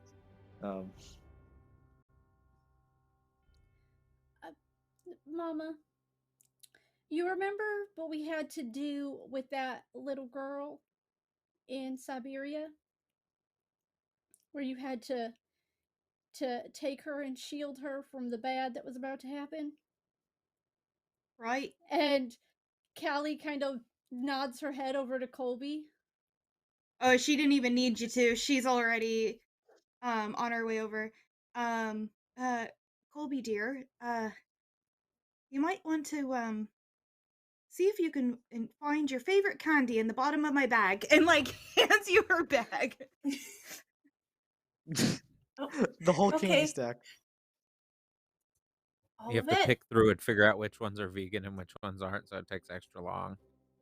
Yeah, I mean, gelatin isn't vegan, and it's used in so many different candies. You like, as you're digging, there's like snacks, an umbrella, a poncho, an emergency blanket, her readers, her prescription sunglasses. Like, you go through and it's a veritable CVS in there. But then at the bottom of the bag is where all her hard candy is. So like the chickens are still at the ready, you know, they're still like standing proud and you know, safe, that if they take up arms again they would win, but they're refusing to do so. And alongside the egg terrorists, with El Guerrillo as the main egghead, is, you know, still keeping their arms down. Colby, you look through these candies, while this standoff with a whole army of fluffies holding guns at you and the others chilling. You start looking for candies, trying to see which one is the vegan one. Or not. Yeah, vegan. It's so hard. Callie is going to take another step, even closer, her hand in her skirt. We know what's in there. And, you know, you've proved that you're going to be more of a problem and not a broker of peace, which is what we're here to make. And you say that you want Montero, but I don't think you want him that much. Now, if you really want Montero, we will get you Montero, but it will mean that you have to put down your arms and leave these chickens alone. After Callie says that, I'm going to like much like an arrow. I'm going to like a Dorito just in case. I'm giving him one me last pulling chance a Dorito before I out shoot and him. I'm giving him one last chance before I shoot him. He's like, it's okay, I'll put my arms down. And he like drops his gun like on you. And like Callie, and like, I wouldn't say crushes you, but it definitely knocks you down. And the chickens and the egg terrorists squirm a little bit. And he's like, could I try knocking the gun away with a Dorito instead? Yeah. Anybody can do anything here. All right. I'm going to say that's bold. So I'm going to roll 3d6. That bold approach is perfect. I love that. Yeah. If you want to dig and in. Can I also say... I also want to say, because I'm going to tap into my Seagull's spoiled approach and say that he also flies and tries to get the Dorito as it's flying through the air and adds another d6 to knocking the gun away. Is that possible? Oh my god. Yes, Turkey. I would love for Turkey to be a part of this. All right, so that's 4d6. Hold on, rolling. Give it a second. That's a 6. Awesome. I got a 6. Okay. Please describe how you disarm he already dropped his gun, but I should say, like, you know, it's slow motion. Prevent him from shooting again. Yeah. Slow motion. He drops it. It's about to fall on to Callie, and then a Dorito goes right above Callie's head, hits the gun, and like sets off this like really small explosion, shattering the gun into a bunch of pieces, and they all like go showering all around Callie instead of on top of her. Yeah. So and then the seagull, it's not moving that fast. It just sort of breaks. It like it's almost like Mace Windu in the Clone Wars cartoon when he makes the robots fall apart. It just sort of falls apart. And then and then the seagull flies in afterwards and like has to like do an emergency like veering up to like avoid smacking into the Pakash. So that's the scene that I described. This all happens in like a split second. Callie, what you know, he's stunned. Callie wants to pick... You know, the parts hit him. What do you do? Callie's gonna shoot him with his own gun. What, his gun blew up, so you're gonna like his. Sorry, I dismantled the gun with the Dorito. Yes, use your gun. Don't you still have that rifle? Yeah, Callie does still have the rifle. The larger rifle or the stinger, the small. I'm gonna use the larger rifle. Yeah, so it's still his gun. Then we can. Yeah, it's.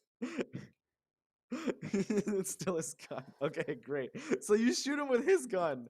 There's no roll required. You're in control, and the effect is great. I mean, this in either way, I'm sure everybody would lend a hand or give a devil's bargain. This is perfect. We'll take the 6 I would definitely that give are, a devil's are, bargain. Yeah, this is our what our friend Bobby Bourbon did for us, in getting us to this point. Who was happily passed out on the ground now. Okay, you fire. You hit him directly. Pop pop. The Pakash look at you for a second, stunned, but then an image of relief as you hear all of them dropping their arms as they walk a little bit closer to the opposing side, and almost with hands, with arms of embrace.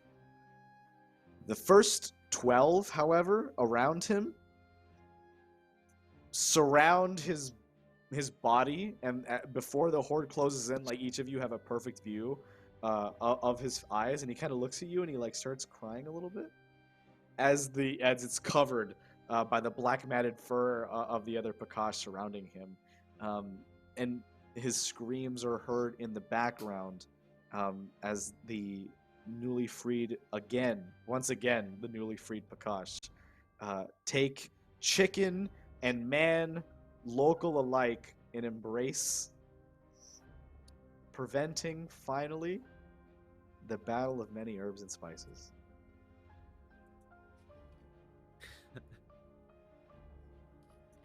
It never happened. The war was completely avoided with good investigative skills, perfect rolls, and a mix of lucky quirks, both to not be ignored in a case where thousands needed to see you, and where the truth needed to be told in a quick fashion through drugging drinks. I mean, it literally could not have been more perfect. You're able to speak with each other and the leaders for a bit before we go into a debriefing, as the U.S. Navy pulls up to the port in search of what's happened. No guns, clearly the fighting has stopped and they can see it, but they want to know why. So you can talk to them whenever you'd like to venture to either Germany or Japan. And for now, Central and South America is free of Montero's influence, free of the USDA's influence, and nobody needed to get genocided for once.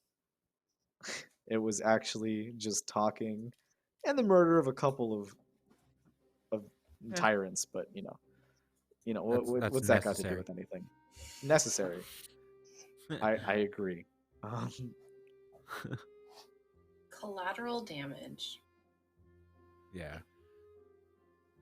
Is that a good place to leave off at, or do you want to? Yeah, please, or if anybody's something to say, please. I want to leave off on, because after Callie shot this Pakash. Okay.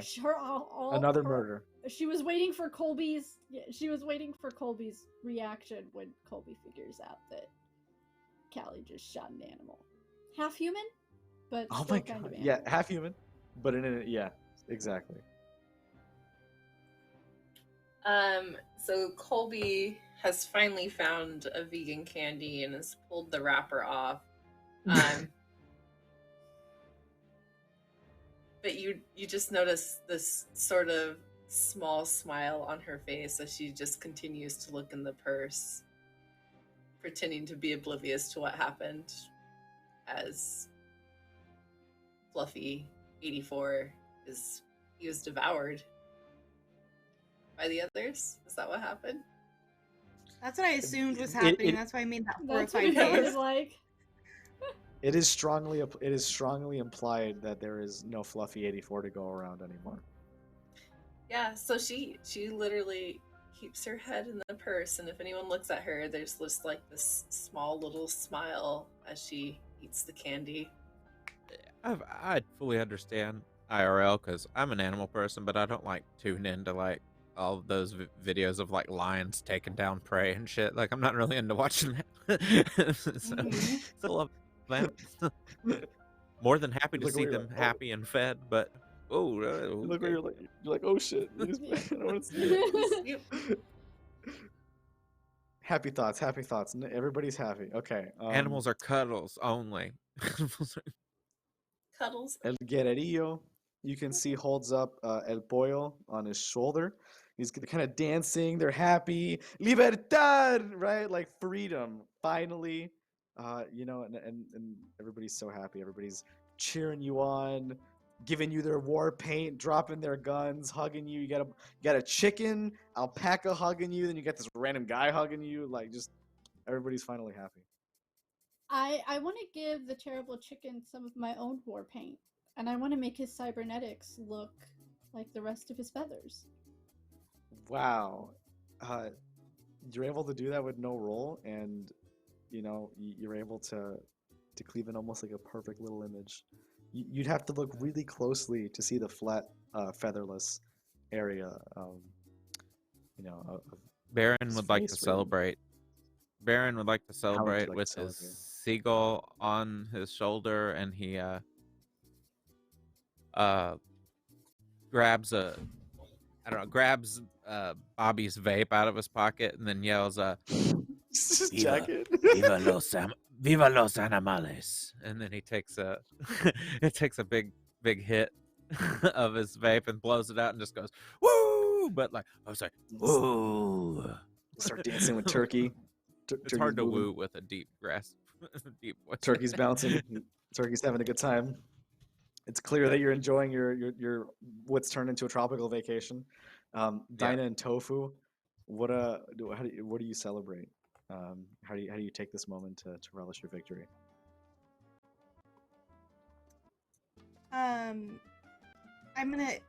Dinah goes over and picks Bobby's pockets and finds some like good booze. Stealing Bobby's shit. Everybody's just stealing Bobby's shit. Just take his vape, take his drinks that are already pre-mixed, as he said earlier, so you're able to get in those pockets. I'm gonna wipe his sunglasses off for him, since I told him to do it earlier and he never did. So just in case you scrub it. You're able to drink it, and you speak the truth. You speak what's at the core of your heart. What is that? What is a one sentence that would be at the core of Dinah's heart at this particular moment? That Freddy Sketty deserved everything she got. You're just like having a reverse wake. You're just like, yeah, woo, like that, like death to Freddy. Like you're partying, but it's not for her. Colby, as this is your trouble coming to an end. Actually, it's actually quite beautiful. It was a poetic end to somebody who didn't deserve the power, who hurt countries the way that she hurt you. Finally, Colby, the vegan, the golden wind of Chuchi, right? Finding vegan candies, vegan Doritos, understanding multiple languages. How do you take this?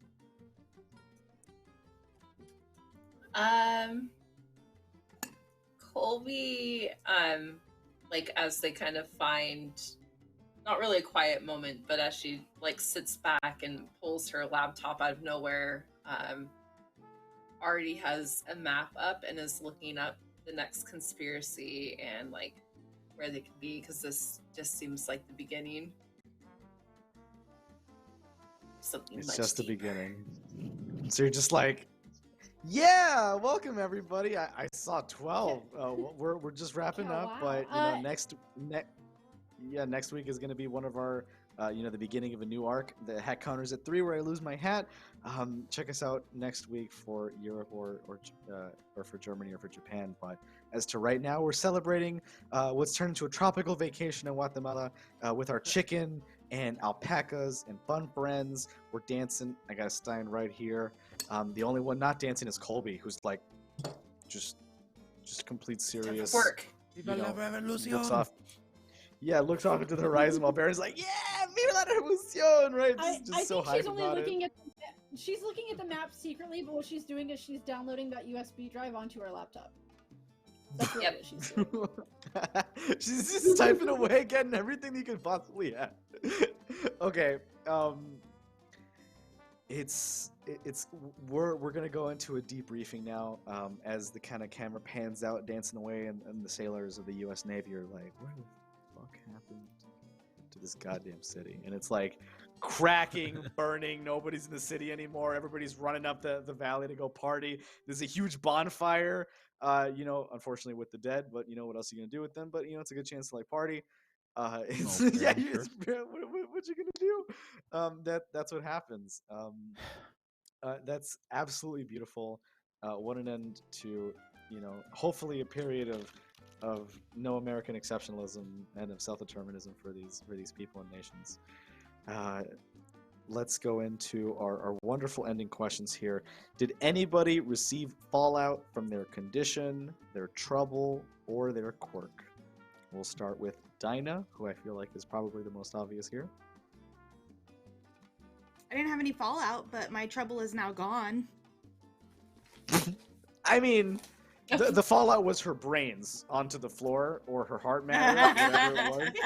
So Fell out of her. I'm sure that was sufficient enough for you to go, "Oh yeah, I'm sorry." So that's that's over. That's obviously one for you. Baron, any trouble, condition, or quirk that you had fun with here? Fallout is a vague term, keep in mind. Yeah. Nothing blew up. Nah, I don't think so. Not this time. Nothing blew up. It's a good measure. We did have an adventure with Gooey's. That Gooey saved their lives. He was golden and beautiful, and his spirit enveloped Dinah Mama Maple at the time where she most needed it. So that was a beautiful return of the Chuchi. Callie, what about you? I didn't really have any conditions. I mean, I did make the terrible chicken look like an actual chicken again. But I think it was talking to Dinah about murdering the guy who ordered my fiance to be killed. That kind of wrapped up my trouble. Damn.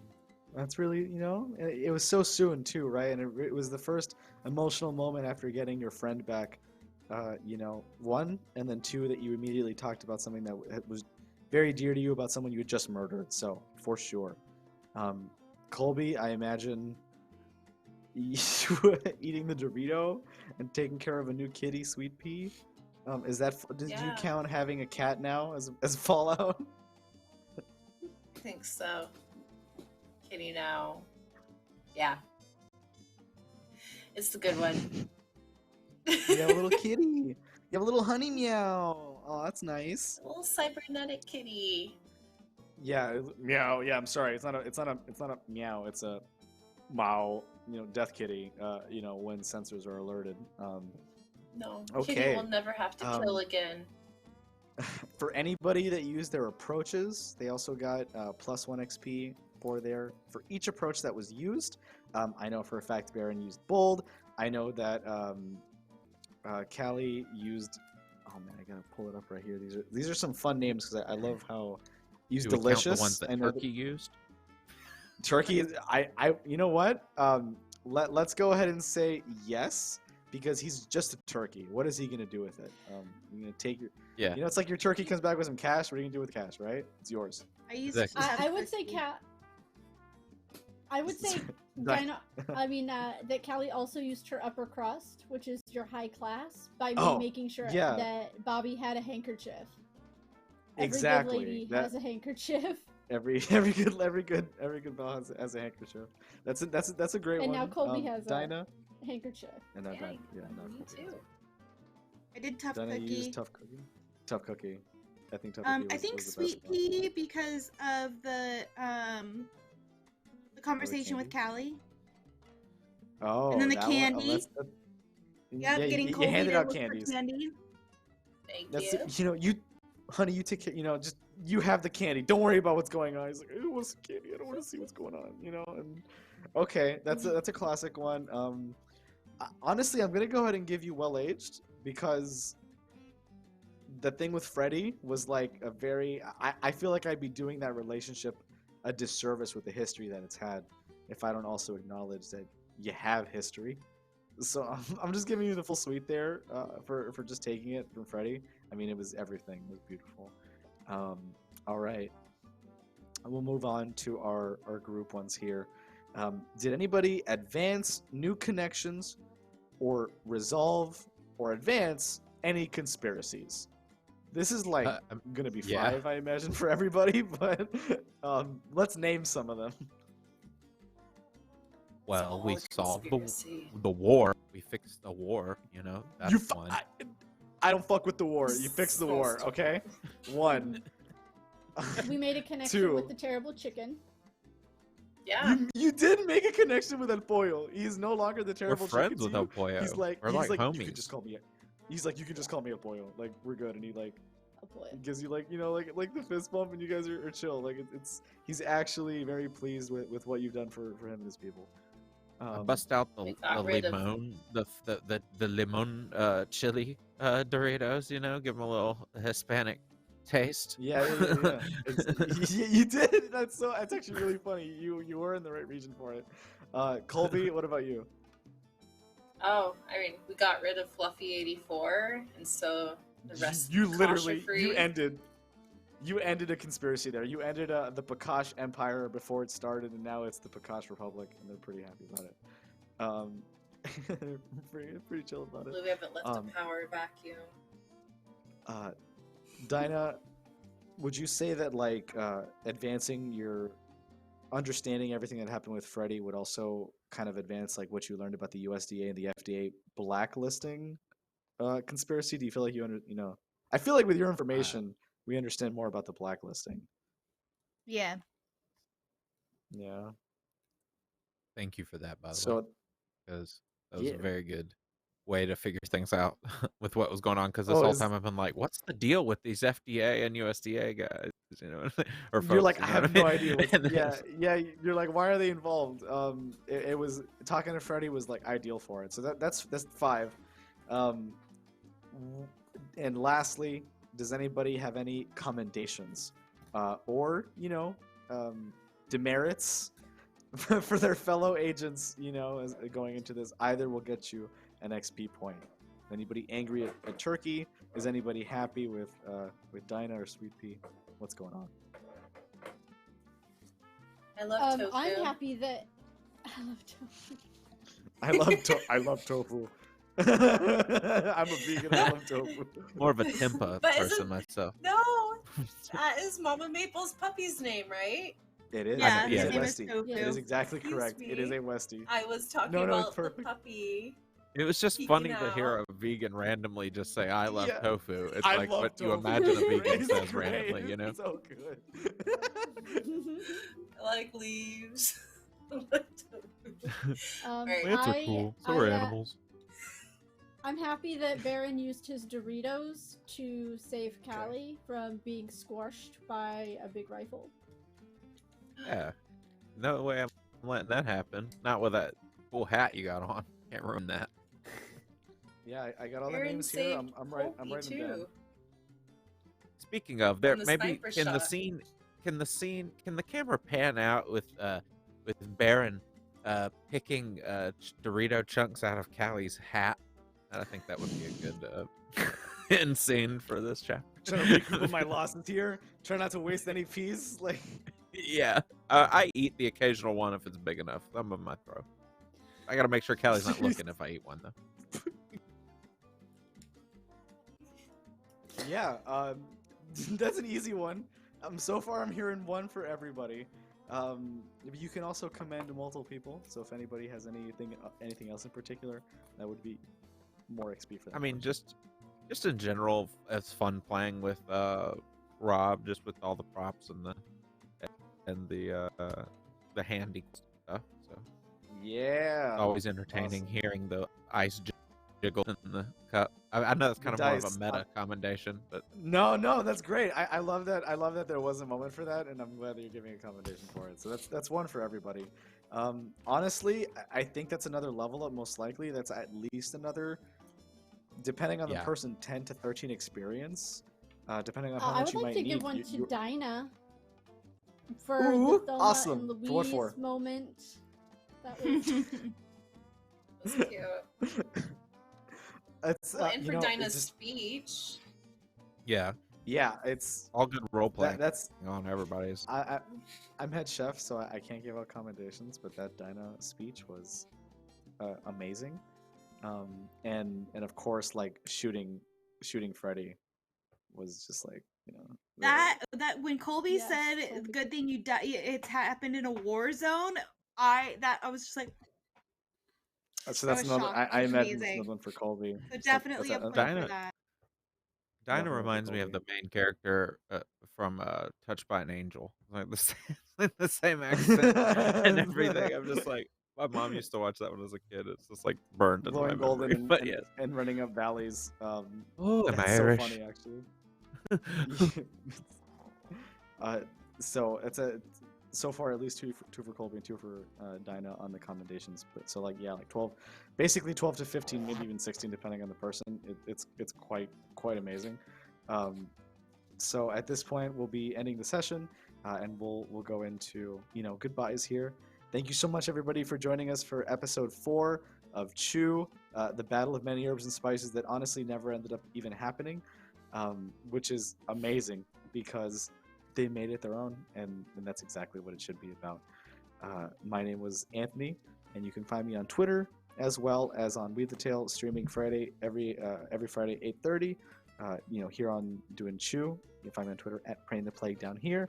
And earlier, like I said, I'll be doing some Fallout stuff with Cyberpunk Uncensored, hopefully towards the beginning of November, doing mono class and mono parties in Fallout, which is such a, in Fallout RPG 2D20 by Modifius. Such a super fun idea that I love doing, and I love doing in other RPGs. Fallout's one of the ones that I want to do with. But that's me. And we will go back again in no particular order, starting with Baron Hamm and his wonderful Leland. Please take it away. Yes, Baron. I am Baron's at this point. When I put the sunglasses on, I become Baron's player instead of the other way around. Anyway, am I muted? No, good. No, Just not at all. making You're sure. great. Sorry, my internet's kind of acting up, so I apologize. My camera feed sucks. All right. Yeah. No. I had an awesome time as usual. And I'm again not really doing much right now other than this. I want to run a Zweihander game at some point, so maybe that'll happen. But I'm trying to also find somebody to let me run a zombie survival like one shot for Halloween at some point online. So just pay attention to my Twitter, I guess, if that's something that interests you. I was thinking of having everybody either be trick-or-treaters or like be at a Halloween party, so everyone can kind of decide what their character's wearing for Halloween and stuff. It's gonna be kind of fun, but hopefully I can do that. Anyway, cool. Thanks, Leland. I've got nothing else to say other than happy Halloween. Yeah, happy Halloween, everybody. I'll say it again next week and the week after that. Dinah, you're up. I am Nikki, and I'm co-creator at TTRPG. That's TEATRPG. We're having a Monster Hearts starting campaign about band camp starting tomorrow at 4 p.m. Pacific, and then we have a 10 Candles one shot. I mean, obviously it's 10 Candles on the 24th around 3 p.m. I believe, and then Halloween is our episode of our talk show where we have 2 talk guests and a musical guest, so tune in. That sounds like so much fun. More Halloween stuff. Again, I'll say it every week. Happy Halloween, everybody. Thanks for the subs, y'all. Colby, Jack, played by the amazing Sam. Here, make sure I'm not muted. Okay, we're good. Hello, everyone. I am Sam. Also Scribbles. I am the community manager at Weave the Tale and Penny for a Tale Network. So you can kind of see me everywhere, or not see me at all. But I'm usually behind the scenes for things. So just voice somewhere. Anyways, you can catch me on Sunday with the Age of Ashes campaign over on Penny for a Tale, playing Ava Ravenswood. Other than that, you'll just catch me back here on Friday. We do have an amazing one shot of Naltulth, which is currently on Kickstarter this upcoming Tuesday, which is going to be amazing. But yeah, also make sure you check out the Kickstarter for too. I believe it has 2 weeks about left. About 2 weeks left. But yeah, let's hype it up. Get some frog buckets out there. It's gonna be amazing. So, oh, you said hype. You said hype it up. I thought it was time for me to balk. Anyway, sorry. Go ahead. That's a perfect time. No, that's me. That's all. Oh, and our Black Void, Anthony will be running a Black Void gladiatorial campaign. We are filling 20 seats. It's kind of reminiscent of the old meat grinders that used to be on the channel. So make sure you sign up for that in our casting calls. It's going to be amazing. There's prizes and a chance to be immortalized forever within the book. So check it out. Black Void. Come check it out, everybody. It's going to be so much fun. Yeah, it's the arena combat is going to be amazing. And of course, last but not least, Calliegh, Dido, amazing roleplay. What's up? Thank you. Hello, Dido. You can find me on Twitter at Dido11. I do a lot. Tomorrow you can catch me on Party Wipe Games, where I play a cleric who also kills people, but only if they go against her religion. So it's probably a little worse. But we are currently hunting down vampiric monsters that we can't quite get a handle on just yet. Then on Mondays, we're wrapping up a homebrew. We're about to fight the big bad. Our group is amassing their army to fight 2 elemental gods and their sentinels. So that'll be fun. That'll be cool. And then on Wednesdays, I play Rime of the Frost Maiden, where I am on character number 4 now. That is at 8:30 Eastern. And then you can catch me here on Fridays, where I am the murderer and not the murderee. And all things are balanced. Well, thank you so much again, everybody, for an amazing 4th episode of Chew. Hope to see you back next week to determine where we're going, what we're doing, see what the Chew crew is up to in these last 2 weeks of Chewtober. Check out the Kickstarter, everybody, and have a wonderful evening. Bye-bye. Bye-bye.